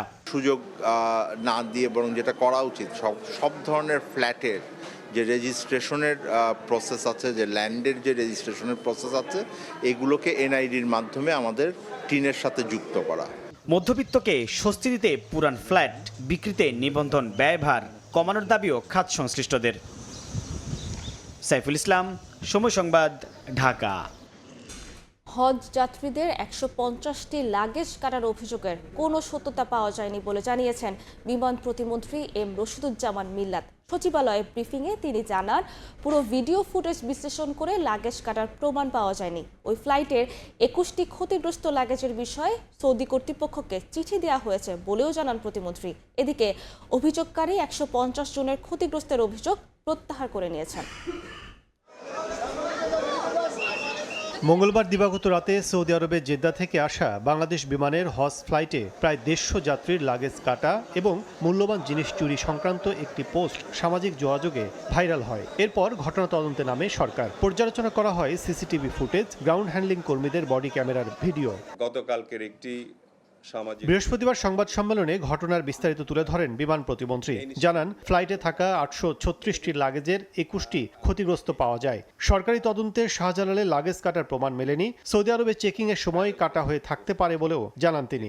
বিমানবন্দরে সিসিটিভি ও বডি অন ক্যামেরার ফুটেজ পর্যবেক্ষণ করে তদন্ত প্রতিবেদন কয়েক ঘন্টার মধ্যেই আমার কাছে কর্তৃপক্ষ পাঠায়। লাগেজ বিমান থেকে নামা থেকে আরম্ভ করে এবং আপনার বেল্ট পর্যন্ত আসার যে টোটাল ভিডিও চিত্রটিও রয়েছে, সেখানে দেখলে আপনারা বুঝতে পারবেন যে এ ধরনের কোনো ঘটনা ঘটেনি। এদিকে ব্রিফিংয়ের পর ফেসবুকে অভিযোগকারী আমেরিকা প্রবাসী মোস্তফা কামাল পলাশ 150 জনের ক্ষতিগ্রস্তের বিষয়টি প্রত্যাহার করে নেন। স্বীকার করেন তার বাবা লাগেজে করে জমজমের পানি এনেছিলেন। তবে নিজ অভিজ্ঞতা তুলে ধরে বলেন, উন্নত বিশ্বের কোনো বিমানবন্দরে যাত্রীর অনুপস্থিতিতে লাগেজ কাটা হয় না। বিষয়টি অধিকতর তদন্তের দাবিও জানান তিনি। যাত্রীর অনুপস্থিতিতে কোনো ব্যাগ কোথাও খোলা হয় না। ব্যাগটা যেভাবে যেই কাটুক না কেন, হয় বাংলাদেশ এয়ারলাইন্সের ঢাকা এয়ারপোর্টের লোকজন অথবা সৌদি আরবের অবস্থিত ওই কিন্তু লোক একই বাংলাদেশ এয়ারলাইন্সের কর্মচারী যারা এই কাজটা করছে তাদেরকে সরকারের পানিশমেন্ট আনতে থাকে। বিশ্বের অন্যান্য বিমানবন্দর ব্যবস্থাপনার বিষয়ে জানতে চাইলে মুঠোফোনে এভিয়েশন বিশেষজ্ঞ নাফিজ ইমতিয়াজ উদ্দিন জানান, সন্দেহভাজন বা নিষিদ্ধ কোনো পণ্য বা দ্রব্য ফাইনাল স্ক্যানিংয়ে পর্যবেক্ষণে এলে লক খুলে অথবা অন্যভাবে তালাবদ্ধ লাগেজ কেটে সেসব জিনিস বাতিল করে এয়ারপোর্ট কর্তৃপক্ষ। এটা যে ইন্টারন্যাশনাল ল আছে কম্বিনেশন লক, ওইটা ছাড়া অন্য কোনো লক লাগালে তারা ইচ্ছা মতো তারা ওটা কেটে একদম লকটাকে কেটে খুলে অবজেকশনেবল কিছু থাকলে they will either remove the entire bag। বিষয়টি নিয়ে সৌদি আরবের কিং আব্দুল আজিজ বিমানবন্দর কর্তৃপক্ষকে চিঠি দেওয়া হয়েছে বলেও জানায় বিমান মন্ত্রণালয়। কাজল আব্দুল্লাহ, সময় সংবাদ, ঢাকা। তাজা সবজিতে ভরপুর মুন্সিগঞ্জের সবজির হাট। সেখানে আছেন রিপোর্টার নাসির উদ্দিন উজ্জ্বল। সরাসরি যাচ্ছি তার কাছে। বর্ষা মৌসুম শুরু হওয়ার আগেই কিন্তু বর্ষার নানা রকম সবজিতে সয়লাভ হয়েছে মুন্সিগঞ্জের সবজির হাট, এবং এখানে ব্যাপক সরবরাহের কারণে কিন্তু সহনীয় দামে ভোক্তারা সবজি কিনতে পারছেন। বিশেষ করে যে এই দুন্দল, কহি যেগুলো কদিন আগে দাম ছিল 60 টাকা কেজি, সেগুলো কিন্তু মাত্র 30 টাকা কেজিতে বিক্রি হচ্ছে। এবং এই বর্ষাকালীন যে সবজি উৎপাদন বেড়ে যাওয়ায় সরবরাহ বৃদ্ধির কারণে কিন্তু কৃষক বলছেন যে তাদের লোকসানের মুখে পড়তে হচ্ছে। তবে ভোক্তারা কিন্তু এই অল্প দামে কিনতে পেরে তারা খুশি, এবং এখানে বিভিন্ন অঞ্চল থেকে যে পাইকাররা এসছেন তারা কিন্তু তাজা সবজি কিনে নিয়ে যাচ্ছেন সস্তায়। এবং আপনারা দেখছেন যে তরতাজা যে কাঁকরোল, সেগুলো কিন্তু মাত্র 40 টাকা কেজিতে বিক্রি হচ্ছে। আর এখানে যে চিচিঙ্গা বিক্রি হচ্ছে সেটি কিন্তু 35 থেকে 40 টাকায়, পটল বিক্রি হচ্ছে মাত্র 30 টাকায়, আলু দাম কিন্তু আগের মতোই 18 টাকা কেজিতে, আর মিষ্টি আলু বিক্রি হচ্ছে 20 থেকে 25 টাকা কেজি দরে, কালা বেগুন বিক্রি হচ্ছে একই দর 20 থেকে 25 টাকা, বড় কচুর দাম কিন্তু মাত্র 20 থেকে 30 টাকা পিস, আর লাল শাক বিক্রি হচ্ছে 20 টাকা কেজিতে, পাট শাক 20 টাকা, কচু পাশাপাশি যে বটবটি সেটা কিন্তু মাত্র 30 টাকা কেজিতে পাওয়া যাচ্ছে। আর এখানকার যে জালি কুমড়া সেগুলোর দাম পিস প্রতি 20 টাকা গড়ে বিক্রি হচ্ছে, ঢেঁড়স বিক্রি হচ্ছে 15 থেকে 20 টাকা, পেঁপের দাম একটু চড়া, সেই পেঁপে কিন্তু এখন 50 টাকা কেজিতে। আর এখানকার যে কাঁচা কলা সেগুলো 30 থেকে 40 টাকা, শসা বিক্রি হচ্ছে 40 টাকা কেজিতে, কাঁচা মরিচের দাম 80 থেকে 100 টাকা, আর লেবু বিক্রি হচ্ছে 15 থেকে 20 টাকা হালি দরে। আর এখানে যে ধনিয়া পাতা সেগুলো কিন্তু 100 টাকা পাওয়া যাচ্ছে। তো কৃষি বিভাগ বলছে যে তাদের যে 15 মার্চ থেকে খরিফ এক মৌসুম শুরু হয়েছে, যেটি বর্ষাকালের 30 জুলাই পর্যন্ত চলমান থাকবে। এই মৌসুমটিতে কিন্তু জেলায় 4906 হেক্টর জমিতে সবজি আবাদ হয়েছে, এবং এই সবজির বড় একটা অংশ কিন্তু এই হাটে নিয়ে আসা হয়। এবং এখানে কৃষক দাবি করছেন যে অনেকে কিন্তু যে বিষমুক্ত, যেগুলো রাসায়নিক সার ছাড়াই জৈব সারে এবং কীটনাশকবিহীন যে সবজি উৎপাদন হয় তার একটি অংশ কিন্তু এই হাটে নিয়ে আসা হয়। এবং এখানে কৃষি বিভাগ কিন্তু কিন্তু বিষমুক্ত সবজি চাষের উপর গুরুত্ব আরোপ করছেন এবং আপনারা দেখছেন যে লাউয়ের যে এত বড় পসরা এবং সেগুলো কিন্তু 20 থেকে 30 টাকা পিস দরে লাউ বিক্রি হচ্ছে এবং প্রতিদিন যে এই শহরের প্রধান সড়ক, এই সড়কটিতে কিন্তু যে শতাধিক কৃষক এবং বিভিন্ন ধরনের ব্যবসায়ীরা এই পসরা নিয়ে বসেন এবং 20 থেকে 25 মেট্রিক টন সবজি বিক্রি হয়। আর এই সবজি কিন্তু এই মুন্সিগঞ্জের অন্য জেলা ছাড়াও দেশের বাইরে রপ্তানি হয়। এই ছিল মুন্সিগঞ্জ থেকে সবজির হাটের সবশেষ। যুক্ত ছিলাম মুন্সিগঞ্জের সবজির হাট থেকে। হামের প্রকোপের মধ্যে এবার চোখ রাঙাচ্ছে ডেঙ্গু। ঢাকা দক্ষিণ সিটি কর্পোরেশনের 75টি ওয়ার্ডের মধ্যে 27টি উচ্চ ঝুঁকিপূর্ণ চিহ্নিত। বাড়ি বাড়ি মিলেছে এডিসের লার্ভা। জরিপে উঠে এসেছে এমন তথ্য। ডেঙ্গু প্রতিরোধে সমন্বিত উদ্যোগে জোর দক্ষিণ সিটি প্রশাসকের।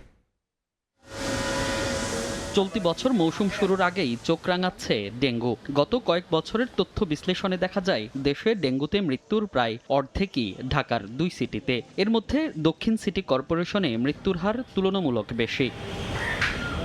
তাই এবার বর্ষা মৌসুমের আগেই ডেঙ্গু নিয়ে নড়ে চড়ে বসেছে সিটি কর্পোরেশন। এডিস মশাবাহিত ডেঙ্গু ও চিকুনগুনিয়া রোগ প্রতিরোধে দক্ষিণ সিটির 75টি ওয়ার্ডের 2238টি বাড়িতে জরিপ কার্যক্রম পরিচালনা করে ডিএসসিসি। সাকসেসফুলি সেই জরিপটা বৃহস্পতিবার ঢাকা দক্ষিণের নগর ভবনে জরিপের ফলাফল প্রকাশ ও পরবর্তী পরিকল্পনা তুলে ধরে প্রশাসক জানান, দক্ষিণ সিটির 281টি বাড়িতে পাওয়া গেছে লার্ভা। এর মধ্যে 87% লার্ভাই এডিস মশার। দক্ষিণ সিটির 27টি ওয়ার্ড ডেঙ্গুর উচ্চ ঝুঁকিতে বলে জানান তিনি। লার্ভা শনাক্ত হওয়া স্থাপনাগুলোর মধ্যে বহুতল ভবনে সর্বোচ্চ 35.23%, স্বতন্ত্র বাড়িতে 27.76%, নির্মাণাধীন ভবনে 17.44% এবং সেমি পাকা বাড়িতে 14.59% লার্ভা পাওয়া গেছে। জরিপের ফলাফলে আরও দেখা যায় প্লাস্টিকের ড্রামে জমে থাকা পানিতে 8.89%, মেঝেতে জমে থাকা পানিতে 12.26% এবং বালতিতে জমে থাকা পানিতে 10.34% এডিস মশার প্রজনন ক্ষেত্র শনাক্ত হয়েছে। 63টি ওয়ার্ডে মশার ঘনত্ব নির্দিষ্ট সূচকের চেয়ে বেশি, যা ডেঙ্গু রোগের ক্ষেত্রে ঝুঁকিপূর্ণ। এর মধ্যে এডিস মশার লার্ভার ঘনত্ব অনুযায়ী 27টি ওয়ার্ডের সবচেয়ে বেশি ঝুঁকিতে রয়েছে। জরিপের ফলাফল অনুযায়ী ডেঙ্গু ও চিকুনগুনিয়া প্রতিরোধে বিভিন্ন কর্মসূচি ঘোষণা করেন দক্ষিণের প্রশাসক। আগামী 6 জুন ডেঙ্গু ও চিকুনগুনিয়া রোগ প্রতিরোধে সচেতনমূলক র্যালি অনুষ্ঠিত হবে। 7 জুন 2026 তারিখ হতে ডেঙ্গুর অধিক ঝুঁকিপূর্ণ 27টি ওয়ার্ডে স্বাস্থ্য বিভাগ, বর্জ্য ব্যবস্থাপনা বিভাগের সমন্বয়ে 5 দিনব্যাপী বিশেষ ক্র্যাশ প্রোগ্রাম, বিশেষ করে একদম প্রতিটা বাড়িতে বাড়িতে আমরা সেখানে যাওয়ার জন্য চেষ্টা করব। ডেঙ্গু চিকিৎসায় হাসপাতালগুলোকে 10% বেড বিনামূল্যে দেওয়ার নির্দেশনাও দেয়া হয়েছে বলে জানান দক্ষিণ সিটি কর্পোরেশনের প্রশাসক। সমন্বিত উদ্যোগের মাধ্যমে একটু ডেঙ্গু মুক্ত, নিরাপদ ও স্বাস্থ্যকর ঢাকা গড়ে তোলা সম্ভব হবে। মনির হোসাইন, সময় সংবাদ, ঢাকা। রফতানি আয়ের লক্ষ্যমাত্রা অর্জনে বেশ পিছিয়ে দেশের তৈরি পোশাক শিল্প। এজন্য মধ্যপ্রাচ্যে যুদ্ধের প্রভাবে ইউরোপ আমেরিকায় সৃষ্ট অর্থনৈতিক মন্দাকে সামনে আনছেন উদ্যোক্তারা। এই অবস্থায় বাজার প্রতিযোগিতায় টিকে থাকতে আসছে বাজারের প্রণোদনা বাড়ানোর পাশাপাশি শুল্ক পরিশোধেও ছাড় চেয়ে প্রস্তাব দিয়েছে বিজিএমইএ। আশরাফুল আলম মামুনের ক্যামেরায় বিস্তারিত জানাচ্ছেন কমল দে। 2024-25 অর্থ বছরের তৈরি পোশাক খাত থেকে $39 বিলিয়ন বেশি রপ্তানি ঘরে তোলার পর চলতি অর্থ বছরের জন্য $44 বিলিয়ন লক্ষ্যমাত্রা নির্ধারণ করা হয়। অথচ মে পর্যন্ত 11 মাসে এসেছে $35.31 বিলিয়ন। বৈশ্বিক নানা সংকটে ইউরোপ আমেরিকার বাজারে সৃষ্টি হয়েছে অর্থনৈতিক মন্দা। এতে কমে গেছে ভোক্তা ব্যয়, যার নেতিবাচক প্রভাব পড়েছে বাংলাদেশের পোশাক রপ্তানিতে। যুদ্ধ বিগ্রহ, বিভিন্ন ধরনের প্রতিবন্ধকতা, তেলের দাম বৃদ্ধি, গ্যাসের দাম বৃদ্ধি, নানা রকম বৃদ্ধির কারণে বিশ্ব অর্থনীতিতে একটা মন্দাভাব চলছে, যে কারণে বিক্রি কমে গেছে ইন্টারন্যাশনালি। আন্তর্জাতিকভাবে যখন বিক্রি কমে যায় তখন আমাদের অর্ডার সংখ্যা কমে যায়। এই যে একটা গ্যাপ সৃষ্টি হচ্ছে, এটাতে আমাদের রপ্তানির যে একটা প্রবৃদ্ধি ছিল সে প্রবৃদ্ধি বাধাগ্রস্ত হচ্ছে। ক্রেতা প্রতিষ্ঠানগুলো পোশাকের দরদাম নিয়েও কড়াকড়ি করছে। বাজার মন্দার কারণে চলতি জুন থেকে আগামী আগস্ট পর্যন্ত ক্রয়োদেশ কমলো, পরের 3 মাসে ক্রয়োদেশ বাড়বে বলে আশা করছেন বিজিএমইএ নেতারা। কাজ কিন্তু ওই পরিমাণ এই মুহূর্তে নেই। সো কাজ এখন হয়তো সামনে ঢুকবে। এগুলি আপনার এক্সপোর্ট হইতে হইতে সেপ্টেম্বর, অক্টোবর, নভেম্বর, ওই টাইমটাতে একটু পিক। আশা করতেছি। ভিয়েতনাম, কম্বোডিয়া, চীন ও ভারত নানা কৌশলে ক্রেতা ধরে রাখার চেষ্টা চালিয়ে যাচ্ছে। প্রতিযোগিতায় টিকে থাকতে বাংলাদেশকে কৌশল নির্ধারণের তাগিদ দিচ্ছেন গার্মেন্টস মালিকেরা। এজন্য আসছে বাজেটে গার্মেন্টস শিল্পে বিশেষ প্রণোদনা দেওয়ার প্রস্তাব পাঠানো হয়েছে জাতীয় রাজস্ব বোর্ডে।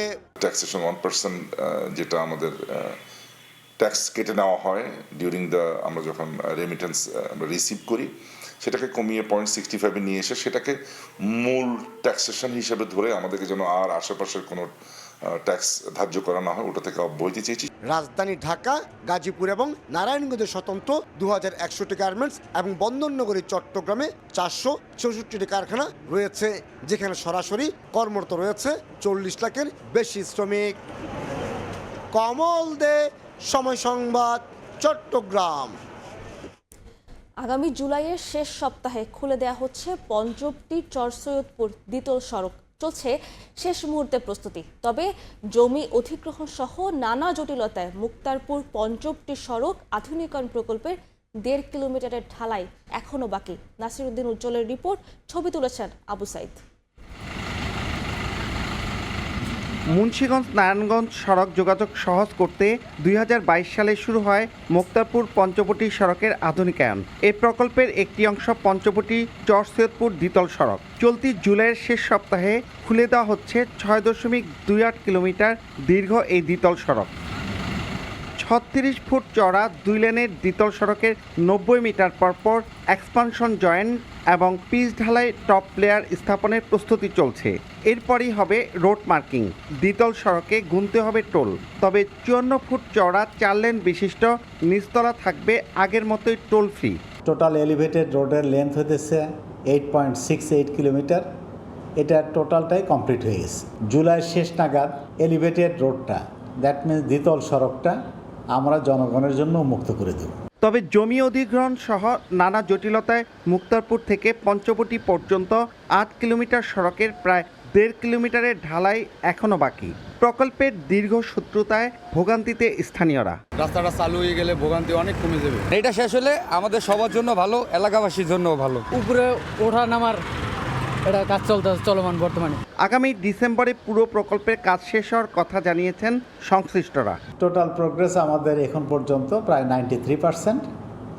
হোপফুলি টোটাল প্রজেক্ট আমরা হ্যান্ডওভার ইনশাআল্লাহ ডিসেম্বরের মধ্যে করে ফেলব। 2242 কোটি 77 লাখ টাকার মুক্তারপুর পঞ্চবটি সড়ক আধুনিকায়ন প্রকল্প বাস্তবায়ন করছে চীনা ঠিকাদারি প্রতিষ্ঠান। প্রকল্পের সার্বিক অগ্রগতি 94%। নাসিরউদ্দিন উজ্জ্বল, সময় সংবাদ। মাদারীপুরে হামসহ নানা রোগে আক্রান্তের সংখ্যা বাড়লেও চালু হচ্ছে না কোটি কোটি টাকা ব্যয়ে নির্মিত 10 শয্যার আইসিইউ ইউনিট। ফলে অলস পড়ে থাকায় নষ্ট হচ্ছে আধুনিক সব যন্ত্রপাতি। আইসিইউর সেবা না পাওয়ায় মুমূর্ষু রোগীদের পাঠানো হয় ফরিদপুর কিংবা ঢাকা মেডিকেলে। এতে খরচের সঙ্গে বাড়ছে ভোগান্তি। ক্ষুব্ধ রোগী, স্বজন ও এলাকাবাসী। স্বাস্থ্য বিভাগ বলছে জনবল ঘাটতি থাকায় চালু করা যাচ্ছে না আইসিইউর সেবা। সাদাত আকনের ক্যামেরায় সঞ্জয় কর্মকার, অভিজিতের রিপোর্ট। আমার বাচ্চারা ঢাকা রেফার করছে, কিন্তু টাকা পয়সার লেগে আমরা যাইতে পারতেছি না। মাদারীপুর সদর উপজেলার তালতলা এলাকার বাসিন্দা শাহিদা বেগম 6 মাসের সন্তান ফাহিমকে ভর্তি করেন 250 শয্যা জেলা হাসপাতালে। হামে আক্রান্ত ছেলেকে উন্নত চিকিৎসার জন্য ঢাকায় রেফার করেন চিকিৎসক। স্বামী ফরিদ চকিদার রাজমিস্ত্রির কাজ করেন। অর্থাভাবে মেডিকেল কলেজ হাসপাতালে যেতে পারছেন না ফাহিমের বাবা মা। একই অবস্থা এখানে সেবা নিতে আসা অধিকাংশ মুমূর্ষু রোগীর। অথচ জেলার 13.5 লাখ মানুষের স্বাস্থ্যসেবার জন্য 30 কোটি টাকা ব্যয়ে নির্মাণ করা হয় 250 শয্যার হাসপাতাল। কেনা হয় 3 কোটি টাকার আইসিইউ সহ বিভিন্ন যন্ত্রপাতি। রোগীদের সেবা দেওয়ার লক্ষ্যে 2023 সালের নভেম্বরে উদ্বোধন করা হয়েছে ইউনিটটি। অথচ আজও মিলছে না সেবা। ডাক্তার বলছে ঢাকা লয়া যাইতে, আমরা তো গরিব, আমরা যাইতে পারি না। এখানে যদি আইসিইউ থাকতো তাহলে আমরা এখানে আইসিইউ সেবাটা পাইতাম। এখানে কোনো আইসিইউ নাই, আছে কিন্তু সেবা পাচ্ছি না আমরা। লাইফ সাপোর্ট দিয়ে রোগীকে বাঁচিয়ে রাখার এসব যন্ত্রপাতি থাকলেও 24 ঘন্টায় বন্ধ থাকে হাসপাতালের 7ম তলার এই রুমটি। এতে ক্ষুব্ধ নাগরিক সমাজ। আইসিইউটা চালু না হওয়ার ফলে একদিকে যেমন টাকার অপচয় হচ্ছে, অপরদিকে মুমূর্ষু রোগীদের জীবনহানি হচ্ছে। অবশ্য শিগগিরই আইসিইউর সেবা চালু করতে প্রয়োজনীয় ব্যবস্থা গ্রহণের কথা জানায় সিভিল সার্জন। আইসিইউতে এবং 250 শয্যা হাসপাতাল দুইটাতেই সরকারিভাবে পদায়িত জনবল নেই। খুব দ্রুতই হয়তো আমরা আশার আলো দেখতে পাবো এবং মাদারীপুরবাসীকে কাঙ্ক্ষিত সেবা 250 শয্যা হাসপাতালের মাধ্যমে এবং আইসিইউর মাধ্যমে দিয়ে তাদের চাহিদা পূরণে আমরা অনেকটাই সক্ষম হতে পারবো। মাদারীপুর 250 শয্যা জেলা হাসপাতালে বিশেষজ্ঞ চিকিৎসক, নার্স ও টেকনিশিয়ানের 266টি পদের মধ্যে 102টি পদ খালি রয়েছে দীর্ঘদিন ধরে। শিশু কিংবা বৃদ্ধ, মুমূর্ষু যে কোনো রোগীর জন্য আইসিইউ সেবা খুবই গুরুত্বপূর্ণ। হাসপাতালে প্রতিনিয়তই বাড়ছে রোগী, তবে কেন এই আইসিইউ সেবা চালু হচ্ছে না সেটি এখন বড় প্রশ্ন। সঞ্জয় কর্মকার, অভিজিৎ, সময় সংবাদ, মাদারীপুর। ভোরের সময় এই ছিল আমার কাছে। পরবর্তী সংবাদগুলো জানাতে যুক্ত হবেন কাজল আব্দুল্লাহ। ধন্যবাদ সাবরিনা। পরবর্তী সংবাদগুলো জানাবো আমি কাজল আব্দুল্লাহ। দেখছেন ভোরের সময়, সঙ্গেই থাকুন। দেখছেন ভোরের সময়। ডাম্পিং স্টেশন না থাকায় গাজীপুরে ঢাকা ময়মনসিংহ মহাসড়কের দুপাশ এখন ময়লার ভাগার। অথচ 9 বছর আগে শ্রীপুরে শোধনাগার নির্মিত হলেও চালু করা যায়নি নানা জটিলতায়। এমন বাস্তবতায় সরকারের দফতরগুলোকে সমন্বয়ের পাশাপাশি বর্জ্য ব্যবস্থাপনা নিয়ে স্থায়ী সমাধানের দাবি জানিয়েছেন এলাকাবাসী। মোহাম্মদ আরিফের ছবিতে মেহেদী হাসানের রিপোর্ট।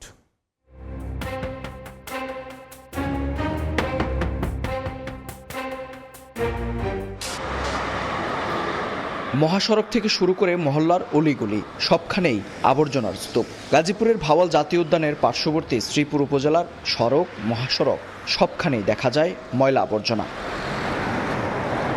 নির্ধারিত ডাম্পিং স্টেশন না থাকায় বছরের পর বছর ধরে ঢাকা ময়মনসিংহ মহাসড়কের দুপাশেই ফেলা হচ্ছে গৃহস্থলী ও কারখানার রাসায়নিক বর্জ্য।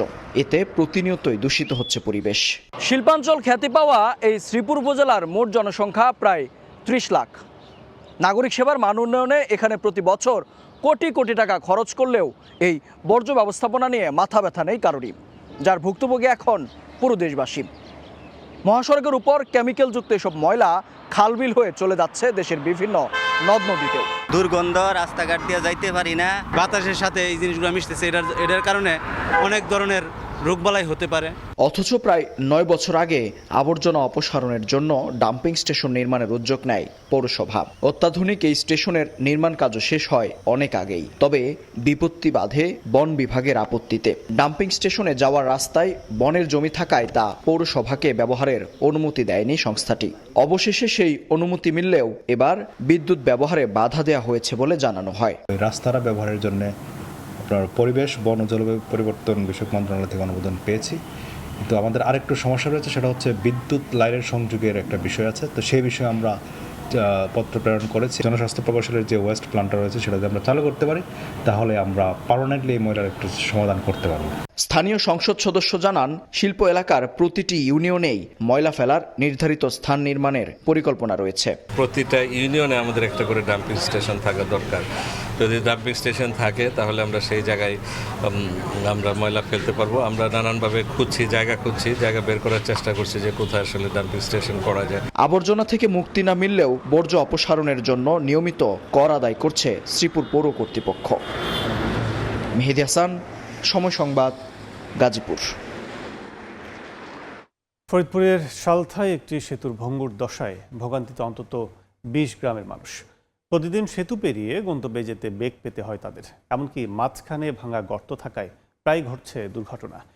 এ অবস্থায় দ্রুত স্থানীয় সমাধান চান এলাকাবাসী। তবে সংশ্লিষ্ট মন্ত্রণালয়ে নতুন সেতু নির্মাণের প্রস্তাব পাঠানো হয়েছে বলে জানিয়েছে প্রশাসন ও প্রকৌশল বিভাগ। শিকদার সজলে পাঠানো তথ্য, ছবি না রিপোর্ট। জীর্ণ সেতু, ভেঙে পড়েছে দুই পাশের রেলিং, মরিচা ধরেছে রডগুলোয়, এমনকি মাঝে দেবে গিয়ে সৃষ্টি হয়েছে গর্তের। এমন দশা ফরিদপুরের সালথার কাকদি গ্রামের খালের ওপর নির্মিত সেতুর।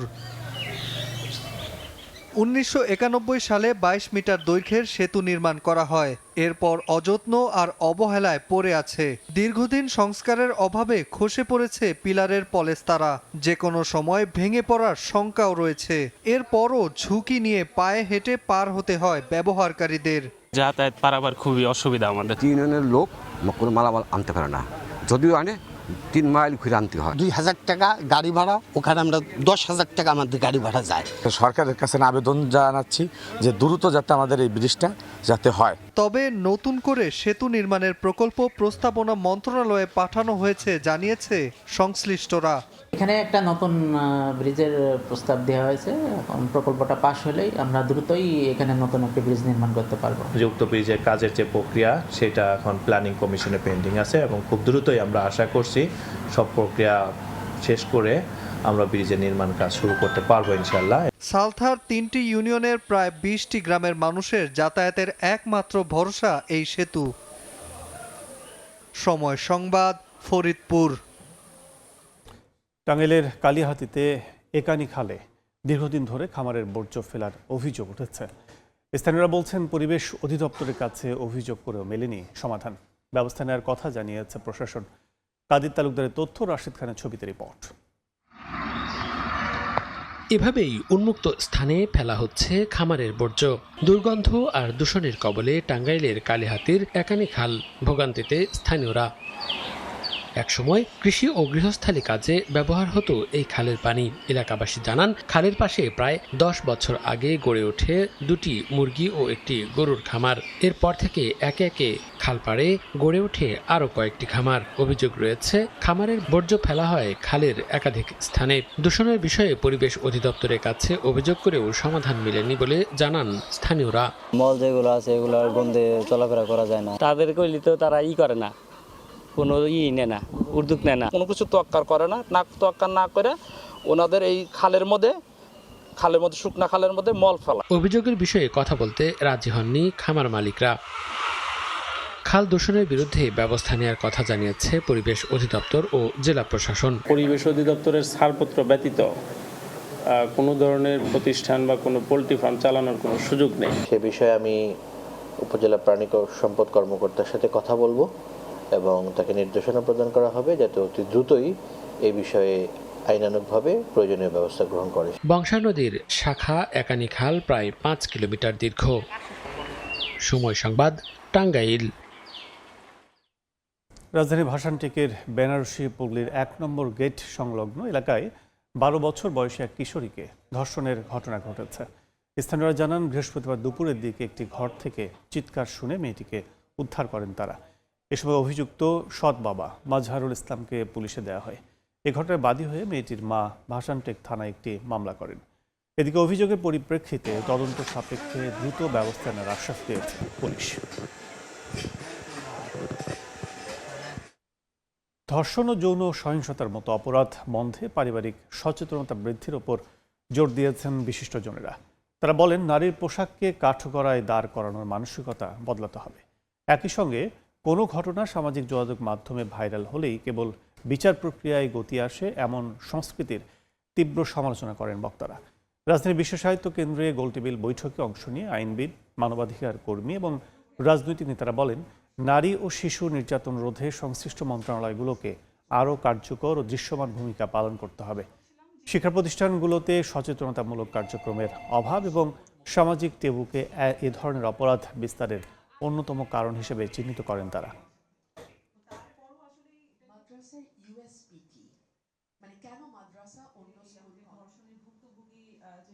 ধর্ষণের মামলা নিষ্পত্তি হতে হবে 90 কার্যদিবসের মধ্যে, কিন্তু কয়টা মামলার ক্ষেত্রে এটা করা হয়েছে? এই আইনটা প্রয়োগ করতে হলে, বাস্তবায়ন করতে হলে পুলিশের যে ক্যাপাসিটি ডেভেলপমেন্ট প্রয়োজন হবে সেটা কি করা হয়েছে? পুলিশের কি যথেষ্ট জনবল আছে? তাদের কি যথেষ্ট দক্ষতা আছে? তাদের কি সেই ট্রেনিংটা দেয়া হয়েছে যাতে করে তারা এই তদন্তটা সেই নির্ধারিত সময়ের মধ্যে করতে পারবে? এই যে আমাদের এই সংস্কৃতি তৈরি হয়েছে, যেটাকে আমি বলি চেরি পিকিং, যে কোনো ঘটনা 100টা ঘটনা ঘটবে, একটা ঘটনা অতিরিক্ত মনোযোগ পাবে এবং সেটাই ফোকাসড হয়ে যাবে, বাকি 99টা হারিয়ে যাবে। রাজধানীর পল্লবীর একটি বাসা থেকে সেলিনা আফরোজ নামে এক বৃদ্ধার অর্ধগলিত মরদেহ উদ্ধার করেছে পুলিশ। প্রাথমিক তদন্তে পুলিশের ধারণা, বেশ কয়েকদিন আগেই মৃত্যু হয়েছে তার। স্থানীয়রা জানান, পৈতৃক সূত্রে পাওয়া ওই ভবনের এক ফ্ল্যাটে দীর্ঘদিন ধরে একাই থাকতেন তিনি। তার স্বামী ও 2 সন্তান কানাডায় থাকেন। 12 বছর আগে কানাডা থেকে এসে একাই থাকতেন তিনি। স্বজনরা জানান, পরিবারের কারোর সঙ্গে যোগাযোগ ছিল না তার। উদ্ধারের পর মরদেহ ময়নাতদন্তের জন্য শহীদ সোহরাওয়ার্দী মেডিকেল কলেজ হাসপাতালে পাঠানো হয়েছে। প্রাথমিকভাবে বার্ধক্যজনিত কারণেই ওই নারীর মৃত্যু হয়েছে বলে ধারণা করছে পুলিশ। উনি আসলে একা থাকতে পছন্দ করতেন। আমরা নিজেদের উৎকণ্ঠার মধ্যে থেকেই আমরা বেশ কয়েকবার ওনাকে নক করছি, দরজায় নক করছি, ফোন দেওয়ার চেষ্টা করছি, ফোনে কন্টাক্টের চেষ্টা করছি, বাট উনি ফোন ধরেন না, উনি দরজাতে সাড়াও দেন না উনি। দেন আমাদের একটু উৎকণ্ঠা বেড়ে যাচ্ছিল, আমরা পুলিশে কল করে 999 ফোন দিই। আপনি বয়স্ক লোক, একটা নিরাপত্তা না, একটা কাজের মেয়ের সাথে রাখতে পারেন, অথবা আপনার বোন থাকে, বোনাই থাকে, তাদের সাথে থাকতে পারেন। তাই না, আমি একা থাকতে আমার ভালো লাগে, একাই থাকি। ভদ্রমহিলা ওখানে মারা গেছেন, তারপরে পুলিশ ত্রিপলনে ফোন পেয়ে গেছেন, যার পরে শ্রোতার করেছেন, পোস্টমর্টম করার ব্যবস্থা করেছেন, একটা অগ্নিত মামলা হয়েছে। অর্থনৈতিক প্রবৃদ্ধির সঙ্গে তাল মিলিয়ে এগোতে পারেনি দেশের পুঁজিবাজার। এর পেছনে বড় দুর্বলতা হিসেবে ভালো মানের তালিকাভুক্ত কোম্পানির ঘাটতিকে দায়ী করেছেন নিয়ন্ত্রক সংস্থা বিএসইসি নবনিযুক্ত চেয়ারম্যান মাসুদ খান। বৃহস্পতিবার দায়িত্ব নেওয়ার প্রথম দিনে মতবিনিময় সভায় বিএসইসিকে সম্পূর্ণ প্রযুক্তি নির্ভর করে বিনিয়োগকারীদের কাছে পুঁজিবাজারকে স্বচ্ছ করার প্রতিশ্রুতি দেন তিনি।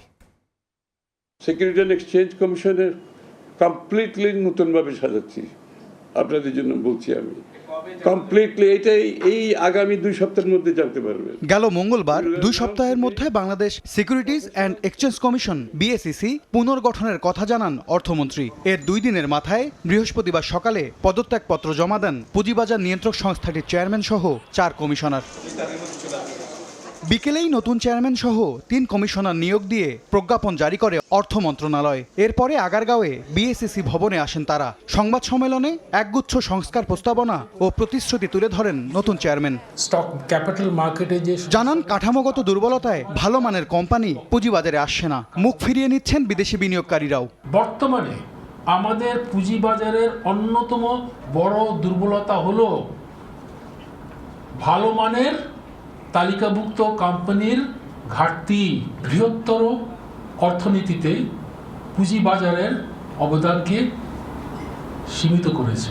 জানানো হয় বিনিয়োগকারীর সুরক্ষা রেখে ব্যয় কমানোর নীতি নেবে নতুন কমিশন। আমলাতান্ত্রিক জটিলতা কমিয়ে বিএসইসিকে সম্পূর্ণ প্রযুক্তি নির্ভর নিয়ন্ত্রক সংস্থা হিসেবে গড়ে তোলার প্রতিশ্রুতি দেন নবনিযুক্ত চেয়ারম্যান। আইপিও আবেদন, রাইটস ইস্যু, বন্ড ও সুকুক আবেদন, লাইসেন্সিং কার্যক্রম এবং বিভিন্ন নিয়ন্ত্রক দাখিলপত্র ক্রমান্বয়ে সম্পূর্ণ ডিজিটাল প্ল্যাটফর্মে স্থানান্তরিত হবে। আধুনিক নজরদারি কাঠামো তৈরি করে বাজার কারসাজি দ্রুত শনাক্ত করা হবে বলে জানান চেয়ারম্যান। শৃঙ্খলার প্রশ্নে কোনো আপোষ। MS আরিফিন, সময় সংবাদ, ঢাকা। জয়পুরহাট শহরের খঞ্জনপুরে পাইকারি মাছের বাজার ভোর থেকে সরগরম হয়ে ওঠে ক্রেতা বিক্রেতাদের হাঁকডাকে। এই মুহূর্তে চলে যাচ্ছি সহকর্মী শহীদুল ইসলাম সবুজের কাছে। আমরা এখন অবস্থান করছি জয়পুরহাট শহরের ঐতিহ্যবাহী খঞ্জনপুরের মাছের আড়তে। এটি মূলত পাইকারি মাছের আড়ত হিসেবে পরিচিত। এই আড়তে আপনারা যেমনটি বলছিলেন যে ভোর হলেই বিভিন্ন জায়গা থেকে বিভিন্ন প্রজাতির মাছ এসে উপচে পড়া ভিড়ে হয়ে থাকে। মূলত এই মাছের আড়তটি জয়পুরহাট শহর থেকে মোটামুটি 1 কিলোমিটার দূরে। এরপরও এখানে বিভিন্ন উপজেলা থেকে মাছ সরবরাহ হয়ে থাকে। সকাল থেকে আমরা যেটি দেখছি এখানে দূর দূরান্ত থেকে মাছের যে অবস্থা, সেই মাছগুলো এখানে নিয়ে এসেছে পাইকাররা। তারা সর্বশেষ অবস্থায় শুক্রবার আসলে শুক্রবার সপ্তাহের ছুটির দিন হওয়ায় আজ মাছ অনেকটাই আড়তে সয়লাভ হয়ে গেছে। এখানে ব্যবসায়ীদের উচ্চ করা ভিড় লক্ষ্য করা যাচ্ছে। এছাড়াও আজকে বাজারে মাছের সরবরাহ বেশ লক্ষণীয়। বিশেষ করে বিভিন্ন এলাকা থেকে পুকুরে চাষ করা এবং স্থানীয় বিভিন্ন নদী ও বড় দিঘি থেকে আজ রুই, কাতল, মৃগেল, আইর, পাঙ্গাস জাতীয় মাছগুলো এই আড়তে এসেছে। তবে ছোট মাছ বা দেশীয় প্রজাতির মাছের সরবরাহ কিছুটা কম। এবার যদি একটু দরদামের দিকে আসি, বিক্রেতারা জানাচ্ছেন সরবরাহ ভালো থাকায় মাছের দাম কিছুটা স্বাভাবিক। বড় সাইজের রুই 270 থেকে 280 টাকা দরে বিক্রি হচ্ছে। কাতলা মাছ প্রতি কেজি বিক্রি হচ্ছে 290 থেকে 300 টাকা দরে। আর মাঝারি সাইজের কার্প জাতীয় মাছ 220 থেকে 230 টাকা দরে বিক্রি হচ্ছে। এ অবস্থায় তবে দেশীয় প্রজাতির মাছে একটু দেখানোর চেষ্টা করছি আমরা, তবে এগুলোতে খুবই কম। এদিকে আমি এই এলাকার সবচেয়ে কয়েকজন ক্রেতা এবং পাইকারি বিক্রেতাদের সাথে কথা বলে যেটি জেনেছি সেটি হলো যে এই মাছের আড়তটি প্রতিদিনই জমজমাট হয়ে থাকে। তো এই ছিল জয়পুরহাট খঞ্জনপুরের মাছের আড়ত থেকে সর্বশেষ বাজার দর নিয়ে বাজার পরিস্থিতি। পাইকারি মাছ বাজারের খবর জানতে আমরা সরাসরি ছিলাম জয়পুরহাটে। ইনকিলাব মঞ্চের মুখপাত্র ওসমান হাদি হত্যা নিয়ে মন্তব্যের জেরে ভারতের পশ্চিমবঙ্গের সাবেক মুখ্যমন্ত্রী মমতা বন্দ্যোপাধ্যায়ের বিরুদ্ধে রাষ্ট্রদ্রোহিতার অভিযোগ এনে থানায় এফআইআর দায়ের করা হয়েছে। এতে বলা হয়, বাংলাদেশের একটি হত্যাকাণ্ডের সঙ্গে ভারত সরকারের শীর্ষ পর্যায়কে জড়িয়ে আন্তর্জাতিক অঙ্গনে দেশের ভাবমূর্তি ক্ষুণ্ণ করেছেন তৃণমূল নেত্রী। আমি এখনো নামটা বলছি না ভদ্রতা করে, বাংলাদেশের লোক উত্তাল হয়ে যাবে, আমি সেটা চাই না, আমি দেশকে ভালোবাসি। নির্বাচনে ভরাডুবির পর চলতি সপ্তাহে এক রাজনৈতিক কর্মসূচিতে ইনকিলাব মঞ্চের মুখপাত্র ওসমান হাদি হত্যার প্রসঙ্গ তুলে বিস্ফোরক দাবি করেন মমতা বন্দ্যোপাধ্যায়। বলেন, বাংলাদেশে কাকে দিয়ে হত্যা করানো হয়েছিল বিষয়টি তিনি অবগত আছেন। ভারতের স্বরাষ্ট্রমন্ত্রী দেশের স্বার্থে তাকে মুখ খুলতে নিষেধ করেছেন। এ ঘটনার পর বৃহস্পতিবার মমতার বিরুদ্ধে রাষ্ট্রদ্রোহিতার অভিযোগ এনে এফআইআর দায়ের করা হয়েছে। কলকাতা হাইকোর্টের জলপাইগুড়ি সার্কিট বেঞ্চের আইনজীবী রিঙ্কু চ্যাটার্জি শিলিগুড়ি সাইবার ক্রাইম থানায় এই অভিযোগ দায়ের করেন। এতে বলা হয়, বাংলাদেশের একটি আলোচিত হত্যাকাণ্ডের সঙ্গে ভারত সরকারের শীর্ষ পর্যায়কে জড়িয়ে মমতা আন্তর্জাতিক অঙ্গনে দেশের ভাবমূর্তি ক্ষুণ্ণ করেছেন। অভিযোগকারী আইনজীবী জানান, 8 জুন আদালত খুললেই তৃণমূল নেত্রীর বিরুদ্ধে গ্রেপ্তারি পরোয়ানা চেয়ে আবেদন করবেন। বাংলাদেশ থেকে একটা বড় এ বিষয়ে এখনো কোনো আনুষ্ঠানিক প্রতিক্রিয়া পাওয়া যায়নি মমতার। নাদিম মারজান, সময় সংবাদ। গোপন নথি অপব্যবহারের অভিযোগে দোষী সাব্যস্ত হতে যাচ্ছেন ট্রাম্পের সাবেক জাতীয় নিরাপত্তা উপদেষ্টা জন বল্টন। আদালতে দোষ স্বীকারের পাশাপাশি $20 লাখ বেশি জরিমানা দিতে রাজি হয়েছেন তিনি। তিনটি সূত্রে বরাতে সিএনএনের এক প্রতিবেদনে এমন তথ্য প্রকাশ পেয়েছে। 26 জুন আদালতে শুনানি হওয়ার কথা রয়েছে। জন বোল্টন একসময় ছিলেন মার্কিন প্রেসিডেন্ট ডোনাল্ড ট্রাম্পের ঘনিষ্ঠজন। তিনি 2018 সাল থেকে 2019 সাল পর্যন্ত ট্রাম্পের জাতীয় নিরাপত্তা উপদেষ্টা হিসেবে দায়িত্ব পালন করেছেন। ইরান, উত্তর কোরিয়া ও রাশিয়া ইস্যুতে তার কঠোর নীতি ও আক্রমণাত্মক কূটনৈতিক অবস্থান সে সময় ব্যাপকভাবে আলোচিত হয়। তবে ট্রাম্প প্রশাসনের অভ্যন্তরীণ নীতি ও কৌশলগত মতবিরোধের কারণে 2019 সালে তিনি পদত্যাগ করেন। ট্রাম্পের সেই সাবেক নিরাপত্তা উপদেষ্টাই এখন আদালতে দোষ স্বীকার করতে যাচ্ছেন। সংশ্লিষ্ট 3টি সূত্রের বরাতে সিএনএন জানায়, বোল্টন সংবেদনশীল জাতীয় নিরাপত্তা নথি অবৈধভাবে সংরক্ষণের একটি অভিযোগের প্রেক্ষিতে দোষ স্বীকার করতে রাজি হয়েছেন। আগামী 26 জুন আদালতে শুনানির দিন নির্ধারিত হয়েছে। একই সঙ্গে $20 লাখ বেশি জরিমানা দিতে রাজি হয়েছেন বোল্টন। অবৈধ নথি সংরক্ষণের এই একটি অভিযোগে শাস্তি সর্বোচ্চ 60 মাসের কারাদণ্ড হতে পারে। অভিযোগ অনুযায়ী জন বোল্টনের বিরুদ্ধে ট্রাম্প প্রশাসনের সময়ের সংবেদনশীল জাতীয় নিরাপত্তা সংক্রান্ত নথি ব্যবস্থাপনায় গুরুতর অনিয়মের অভিযোগ আনা হয়। বিশেষ করে মেরিল্যান্ডে প্রথম ট্রাম্প প্রশাসনের দৈনন্দিন কার্যক্রম সংক্রান্ত গুরুত্বপূর্ণ নথি তিনি নিজের বাসায় সংরক্ষণ করেছিলেন বলে দাবি করা হয়, যা সরকারি নিয়ম ভঙ্গের মধ্যে পড়ে। ট্রাম্প দীর্ঘদিন ধরে বোল্টনের বিচার দাবি করে আসছিলেন। 2020 সালে ট্রাম্পের কঠোর সমালোচনামূলক স্মৃতিকথা প্রকাশের পর 1 বছরের মধ্যে তা বন্ধ হয়ে যায়। পরবর্তীতে বাইডেন প্রশাসনের সময় ইরানি হ্যাকাররা বোল্টনের ইমেইল হ্যাক করার পর এফবিআই আবার তদন্ত শুরু করে এবং গোপন ডায়েরি এন্ট্রি খুঁজে পায়। নাসরিন রুমি, সময় সংবাদ। সময় জার্মানিতে মাটির নিচের বাংকার ছিল জীবন রক্ষার অন্যতম উপায়। বর্তমান বৈশ্বিক অস্থিরতার যুগে সেই কৌশলই এখন লাভের মুখ দেখাচ্ছে দেশটির তরুণ ব্যবসায়ী উদ্যোক্তাদের। আধুনিক প্রযুক্তি ও যুদ্ধকালীন সুবিধাযুক্ত এসব বাংকার নিয়ে সাধারণ মানুষের মধ্যেও বাড়ছে আগ্রহ। বিটু বড়ুয়া রিপোর্টে বিস্তারিত।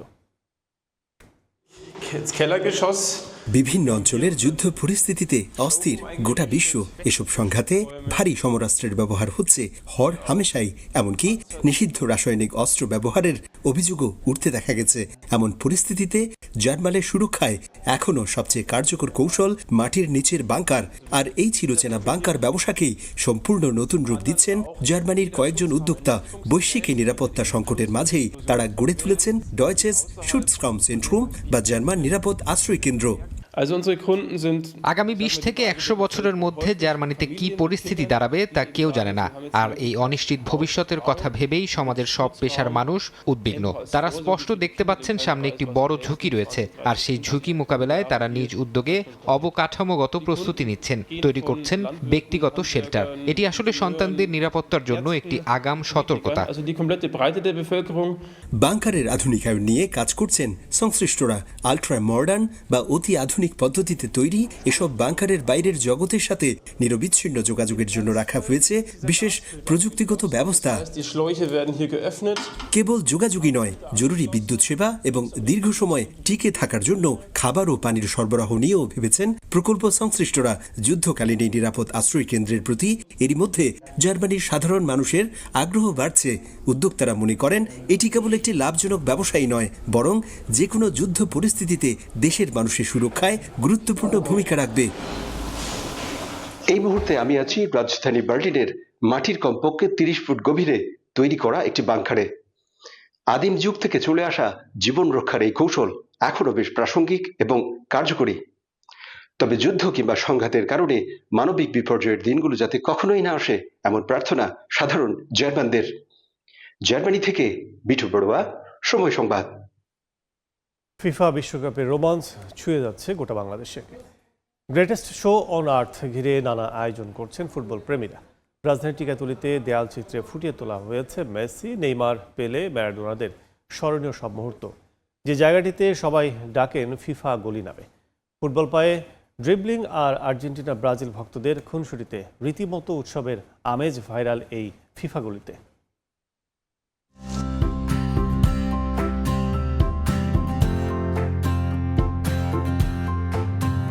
48 দলের ফুটবল বিশ্বকাপ, the greatest show on earth. সারা বিশ্বের মতো উন্মাদনা বাংলাদেশেও। প্রিয় দলের জার্সি, পতাকা সংগ্রহের পাশাপাশি চলছে নানা আয়োজন। দর্শক, আজ আপনাদের নিয়ে এসেছি ফিফা গলিতে।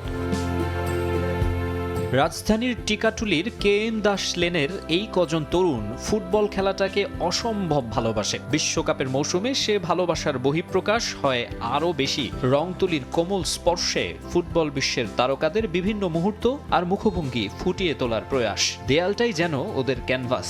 ছোট্ট আদুরে সাড়া ফেলে দেয়া ফিফা গলির চিত্র এমনই। এটা এত পরিমাণ ভাইরাল হয়েছে, বাইরের দেশে হয়েছে, তো ওইখান থেকে আমরা দেখতেছি কি, ম্যাপে দেখতেছি যে স্বামীবাগ ফিফা গলি।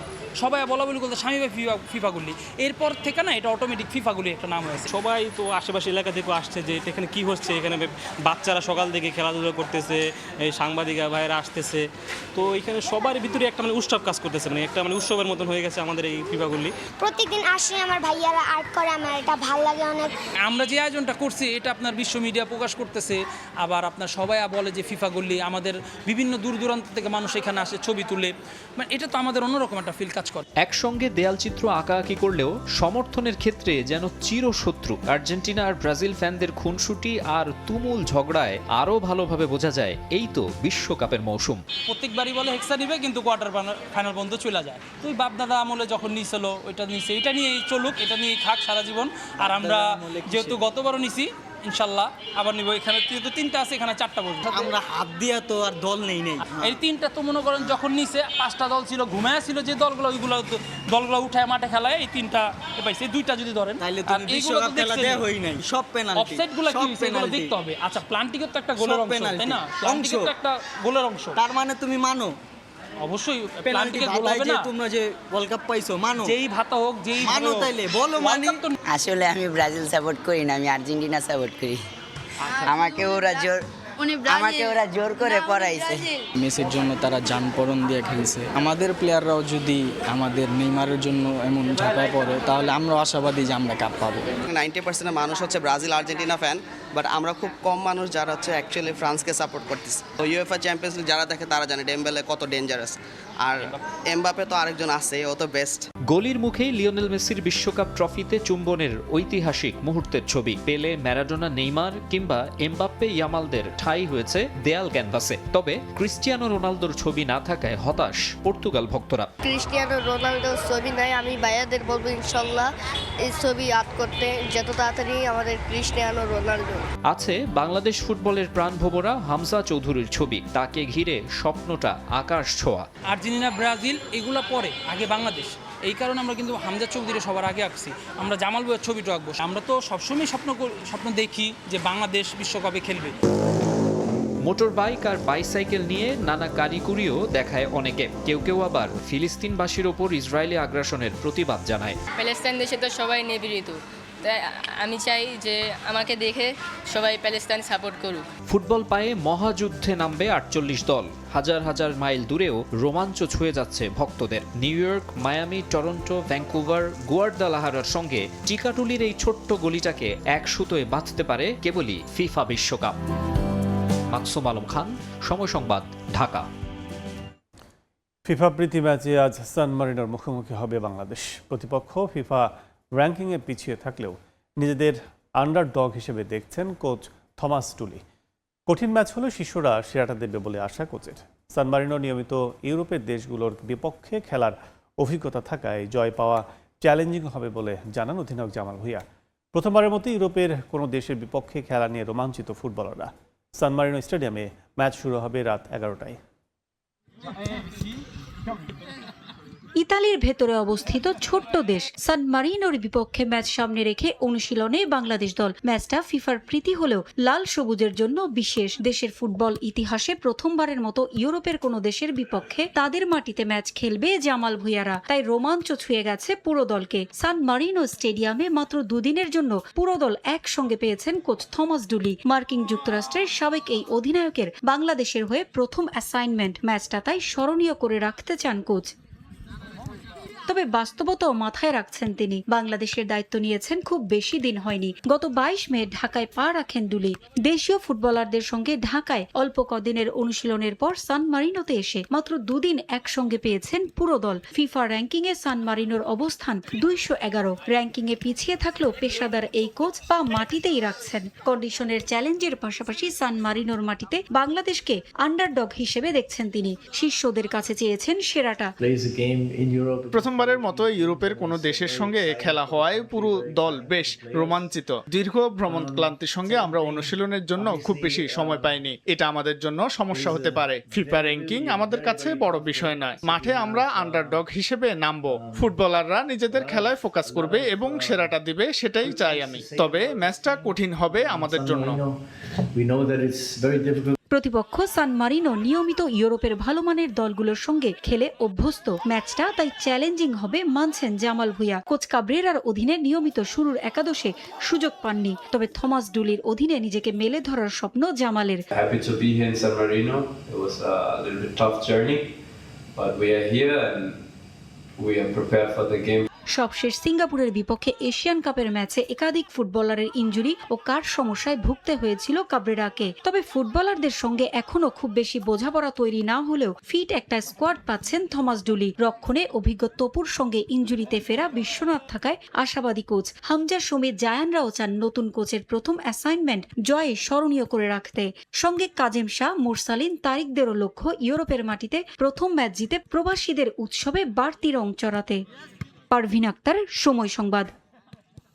নারী সাফের খবর। সেমিফাইনালে নেপালকে হারিয়ে উজ্জীবিত বাংলাদেশ নারী ফুটবল দল। ম্যাচের পরদিন তাই মাঠে অনুশীলন করেনি মারিয়া মান্ডার দল। রিকভারি সেশন করে দিন পার করেছে বাটলার শিষ্যরা। এদিকে ভারতকে হারিয়ে হ্যাট্রিক শিরোপায় চোখ নারী দলের সহকারী কোচের। মায়ের মৃত্যুর শোক সামলে শিউলি আজিমের দৃঢ়তা বাড়িয়েছে দলের আত্মবিশ্বাস। ভারতের গোয়া থেকে আরও জানাচ্ছেন রিপোর্টার ফাহিম ইসলাম। এক জয় বদলে দিয়েছে পুরো নারী ফুটবল দলকে। গ্রুপ পর্বে ভারতের বিপক্ষে বড় ব্যবধানে হারের পর আত্মবিশ্বাস ভাঙন ধরেছিল ডিফেন্ডিং চ্যাম্পিয়নদের। তবে লাল সবুজদের এই মেয়েরা জানে কিভাবে ঘুরে দাঁড়াতে হয়, কিভাবে জয় ছিনিয়ে আনা যায়। টানা তৃতীয়বারের মতো ফাইনালে গিয়ে এখন একটাই লক্ষ্য, ভারতকে হারিয়ে ইতিহাসের অংশ হয়ে থাকা। গ্রুপ পর্বে ভারতের বিপক্ষে হার থেকে শিক্ষা নিতে চায় বাটলার বাহিনী। প্রতিপক্ষ চিরচেনা হওয়ায় ফাইনালে নিজেদেরই এগিয়ে রাখছেন বাংলাদেশ নারী ফুটবল দলের সহকারী কোচ।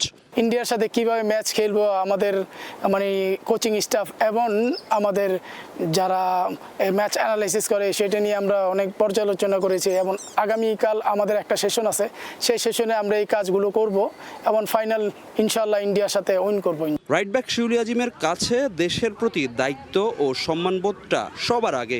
মায়ের মৃত্যুর শোক নিয়ে জাতীয় দলের ক্যাম্পে ভেঙে পড়েননি।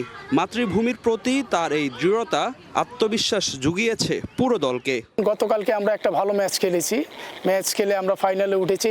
শিউলিও একটু উজ্জীবিত আছে, শিউলিকে সবাই আমরা সমবেদনা জানিয়েছি এবং উৎসর্গ করেছি ম্যাচটা উইন করার পর, যার কারণে শিউলি এখন শিউলি ভালো মানে আমাদের দলে সবাই উজ্জীবিত আছে। ফাইনালের আগে আর একটি অনুশীলন সেশন করবে বাংলার জয়িতারা। সেখানেই সর্বোচ্চ প্রস্তুতি নিয়ে ফাইনাল খেলতে যাবে মারিয়া মান্ডার দল। ফাহিম ইসলাম, সময় সংবাদ, গোয়া, ভারত। জাতীয় দলের স্কোয়াড থেকে আর বের হতে চান না মোসাদ্দেক হোসেন সৈকত। 4 বছর পর পাওয়া সুযোগটা কাজে লাগিয়ে 2027 ওয়ানডে বিশ্বকাপ দলে জায়গা করে নেওয়ার লক্ষ্য এবার এই অলরাউন্ডারের।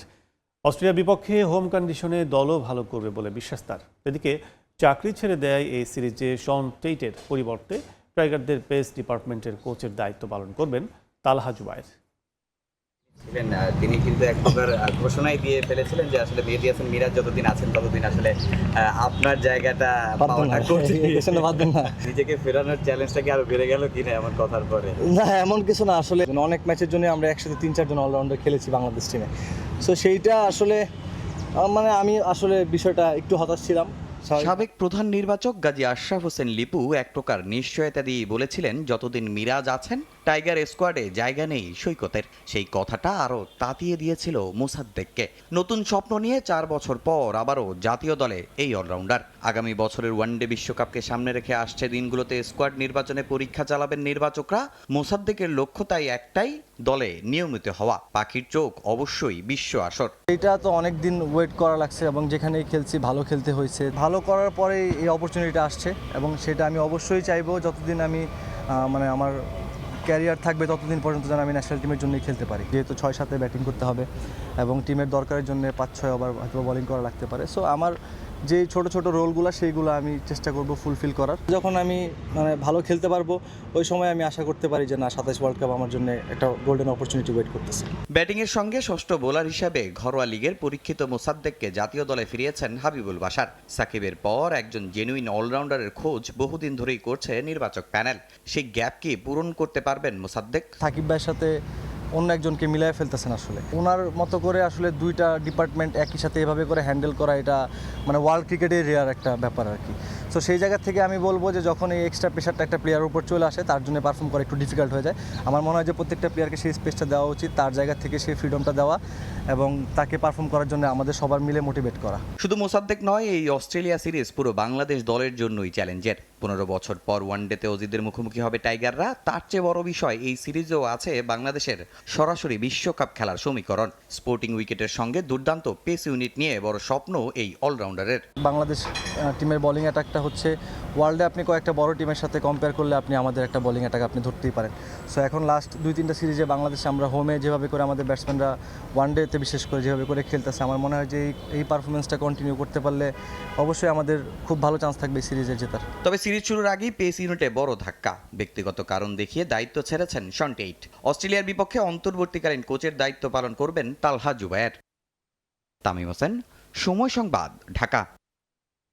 দীর্ঘ 14 বছর পর বিশ্বের সর্বোচ্চ পৃষ্ঠে পা রাখল কোনো বাংলাদেশি নারী।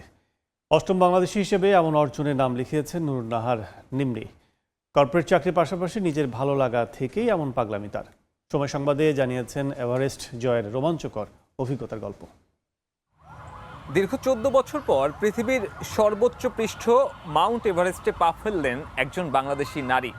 বলছিলাম নুরুন নাহার নিম্নির কথা, যিনি একই সাথে কর্পোরেট জব করেন, আবার সেই সাথে নিজের প্যাশনকে নিয়ে গেছেন পৃথিবীর সেই সর্বোচ্চ পৃষ্ঠে। নিম্নি, আপনার সেই এভারেস্ট জয়ের অভিজ্ঞতাটা কেমন ছিল? আমি দেখেছি একটা বিশাল সূর্যোদয় হচ্ছে, বিশাল জায়গা জুড়ে এত সুন্দর গাঢ় লাল হয়ে গেছে, মানে আমি প্রকাশ করতে পারবো না। আমার জীবনে আমি এত সুন্দর সূর্যোদয় দেখিনি। আমার বাম দিকে মনে হলো যে পুরো পৃথিবী আমার নিচে, এবং যখন আমি একদম চূড়ার কাছে পৌঁছালাম, চূড়াটা ছুঁয়ে দেখলাম, চূড়া ছুঁয়ে দেখার পর মনে হলো যে আমি আকাশ ছুঁয়ে দেখছি। মানে আমি এতটাই উঁচুতে উঠেছি যে পুরো পৃথিবী নিচে চলে গেছে। মুগ্ধতা থাকে না, মুগ্ধ হয়ে চারপাশ দেখছিলাম। তো তখন কতটা সময় কেটেছে আমি আসলে জানি না। মনে হচ্ছে যে আমি তো এখান থেকে চলে যাব, আমি তো আর দেখতে পারবো না। এই স্মৃতিটা বুকের মধ্যে নিয়ে চলে যাই। এমনি এভারেস্টে ওঠা তো খুবই ব্যয়বহুল একটা ব্যাপার, সেই ব্যয়বহুল ব্যাপারটাকে কিভাবে আয়ত্তে আনলেন? পূবালী ব্যাংক পিএলসি আমাকে স্পন্সর করেছে। পূবালী ব্যাংক পিএলসি যদি স্পন্সর না করতো, আমি নিশ্চিত আমার এই অভিযানটা 2026 সাল কেন 2036 সালেও হতো না।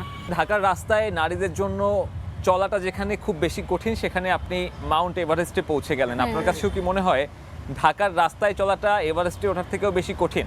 ঢাকার রাস্তায় ফুটপাতগুলো যদি আমাদের জন্য আরেকটু সুবিধাজনক হয়, দোকানপাট না থাকে, তাহলে আমরা আরেকটু ভালোভাবে হাঁটতে পারি। আমরা একটা 1 কিলোমিটার দূরে যাব, আমরা কিন্তু একটা অটো রিক্সা ডেকে ফেলছি। আমাদের যদি এই সুবিধাটা না থাকতো, তাহলে এই অটো রিক্সাগুলোর ঝামেলাও থাকতো না, আপনিও ফিট থাকতেন, এবং আপনার ফুটপাতও আপনার উপযোগীই থাকতো। যদি মানুষ হাঁটতো, ফুটপাত কে দখল করবে? আমরা অসংখ্য মানুষকে দেখি যারা আসলে নিজেদের প্যাশন কিংবা পছন্দের জায়গা হচ্ছে এই মাউন্ট ক্লাইম্বিং, কিন্তু তারা পর্যাপ্ত সুযোগের অভাবে সেই কাজটা করে দেখাতে পারছে না। বেস ক্যাম্পে আমার পরিচয় হয়েছিল দুবাইয়ের একজন ক্লাইম্বারের সঙ্গে, ওর নাম সাইদ। ও আমাকে বলছে যে তুমি কি জানো আমি 136টা দেশের সর্বোচ্চ চূড়ায় পা রেখেছি। বাংলাদেশ আমাকে এখনো সুযোগ করে দিতে পারেনি, কারণ আমাদের যে সর্বোচ্চ চূড়া সাকা হাফং, এই জায়গাটা রেস্ট্রিক্টেড, এমনভাবে রেস্ট্রিকশন যে ও বাংলাদেশে নাকি 3 বছর ধরে চেষ্টা করছে, এখনো পারেনি। অনেকের মাঝে একটা কিউরিওসিটি থাকে যে এভারেস্টের ওই চূড়াতে আসলে মানুষ কি খায়। ক্যাম্প 1-এ তেমন কিছু সুযোগ সুবিধা নেই, কিন্তু ক্যাম্প 2-তে আমাদের বেশ ভালো ব্যবস্থা থাকে। ক্যাম্প 3-তে আমরা যখন ছিলাম তখন ক্যাম্প 2 থেকে ফ্রাইড রাইস করে নিয়ে এটা নিয়ে এসেছিল। ক্যাম্প 3 একদম একটা ঢালের মধ্যে, ওখানে আশপাশে দাঁড়ানোরও জায়গা নেই, ওখানে ছোট ছোট গ্যাসের চুলা পাওয়া যায়, এই চুলার মধ্যে হয়তো বা একটু পানি গরম করে দেয়। ক্যাম্প 4 হচ্ছে 8000 মিটার উচ্চতায় প্রায়, ওটা ডেথ জোন। আমি একজনকে দেখছি যে শুয়ে আছে, তো আমি আমার শেরপাকে বলছি যে দেখেছো ও কত মজা করে শুয়ে আছে, তখন ও বলছে যে ও তো মজা করে শুয়ে নেই, ও তো মরে গেছে। আমাদের সঙ্গে 2জন ইন্ডিয়ান ছিল, ওরা 2জন মারা গিয়েছিল। দেখে আসলে খারাপ লাগে যে পর্বত তাকে রেখে দিয়েছে, আবার মনে হয় যে ওরা আসলে পর্বতের কাছেই থাকার কথা ছিল। বাংলাদেশের পর্যটন শিল্প কেন এত পিছিয়ে আছে? নারীরা কিন্তু ঠিকই পর্বতারোহণ করছে, কিন্তু ওনারা কেন এভারেস্টের চূড়ায় বা অন্য 8000 মিটার পর্বতের চূড়ায় পৌঁছাতে পারেননি? এটার একমাত্র কারণ পৃষ্ঠপোষকতা। আমি যখন একটা কোনো ট্রেইলে যাই, দেখি যে ওখানে যদি আমরা 20 জন থাকি, তার মধ্যে দেখা যায় যে 12 থেকে 13 জন হচ্ছে মেয়ে। নিম্নি, আপনাকে অসংখ্য ধন্যবাদ সময় সংবাদকে সময় দেওয়ার জন্য। দর্শক, কথা বলছিলাম বাংলাদেশের সবশেষ এবং 8ম বাংলাদেশী হিসেবে যিনি এভারেস্টের চূড়ায় উঠেছেন, নুরুন নাহার নিম্নির সঙ্গে, যার প্যাশনকে তিনি জয় করেছেন, নিজের এই প্যাশনকে আগলে রেখে আরও জয় করতে চান পৃথিবীর আরও অনেক পর্বতশৃঙ্গ। সাব্বির মিথুন, সময় সংবাদ, ঢাকা। বিশ্বকাপের 2 প্রস্তুতি ম্যাচ সামনে রেখে কানসাসে অনুশীলন চালিয়ে যাচ্ছে আর্জেন্টিনা ফুটবল দল। এই দুটো আলাদা কন্ডিশনিং সেশন করেছেন লিওনেল মেসি। মূল আসরের আগে 2 প্রস্তুতি ম্যাচে এই তারকাকে পাওয়া যাবে কিনা সে বিষয়ে এখনও আনুষ্ঠানিকভাবে কিছুই জানায়নি টিম ম্যানেজমেন্ট। এদিকে আর্জেন্টিনা দলের আগমন ঘিরে কানসাস জুড়ে বিরাজ করছে উৎসব মুখর পরিবেশ। বিশ্বকাপের উত্তাপ এখনও মাঠে পুরোপুরি না ছড়ালেও আর্জেন্টিনা দলকে ঘিরে শুরু হয়ে গেছে উন্মাদনা। যুক্তরাষ্ট্রের কানসাস সিটিতে বিশ্বকাপ প্রস্তুতি চালিয়ে যাচ্ছে বর্তমান বিশ্ব চ্যাম্পিয়নরা। তবে সবার চোখ ছিল একজনের দিকে, তিনি লিওনেল মেসি। সতীর্থরা যখন দলীয় অনুশীলনে ব্যস্ত, মেসি তখন ছিলেন মূল দলের আবহ থেকে কিছুটা দূরে। আলাদা করে কন্ডিশনিং সেশন করেছেন আর্জেন্টাইন অধিনায়ক। বাম হ্যামস্ট্রিংয়ে মৃদু চোট ও পেশির ক্লান্তি এখনও পুরোপুরি কাটেনি 38 বছর বয়সী তারকার। মূল আসরের আগে 2 প্রস্তুতি ম্যাচে মেসি খেলবেন কিনা এই বিষয়েও স্পষ্ট করে কিছুই বলছে না আর্জেন্টিনা টিম ম্যানেজমেন্ট। তবে মেসির উপস্থিতি যেন আর্জেন্টিনা দলে অন্যরকম এক আবহ সৃষ্টি করেছে। ইন্টার মায়ামির এই মহাতারকা খেলতে যাচ্ছেন নিজের ষষ্ঠ বিশ্বকাপ, যা আর্জেন্টিনার ইতিহাসে অনন্য এক মাইলফলক। কাতার বিশ্বকাপ জয়ের পর স্কালোনির দল জিতেছে কোপা আমেরিকাও। সেই অভিযানের অধিকাংশ সেনানী নিয়ে এবার বিশ্বমঞ্চে নামছে আলবিসেলেস্তেরা। লক্ষ্য একটাই, 1962 সালে ব্রাজিলের পর প্রথম দল হিসেবে বিশ্বকাপ শিরোপা ধরে রাখা।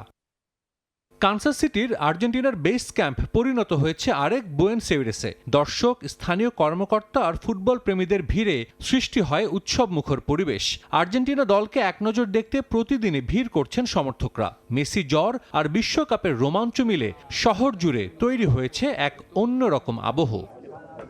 হন্ডুরাস ও আইসল্যান্ডের বিপক্ষে দুটি প্রস্তুতি ম্যাচ শেষে আবারও কানসাস সিটিতে ফিরবে আর্জেন্টিনা। এরপর শুরু হবে বিশ্বকাপ মিশন। গ্রুপ পর্বে আলজেরিয়া, জর্ডান ও অস্ট্রিয়ার বিপক্ষে লড়বে বর্তমান চ্যাম্পিয়নরা। শিরোপা ধরে রাখার দুর্মর আকাঙ্ক্ষা নিয়ে বিশ্বকাপে এসেছে আর্জেন্টিনা। আর কোটি সমর্থকের প্রার্থনা, যুক্তরাষ্ট্রে এবার যেন মেসিরা লিখে ফুটবল মহাকাব্যের নতুন কোনো অধ্যায়। সাজিদ মুস্তাহিদ, সময় সংবাদ। এই ছিল ভোরের সময়। সকালের সময় সঙ্গে থাকবেন সাবরিনা মজুমদার। কাজল, ধন্যবাদ আপনাকে। সকালের সময় নিয়ে আসছি কিছুক্ষণ পর, সঙ্গে থাকুন সময়।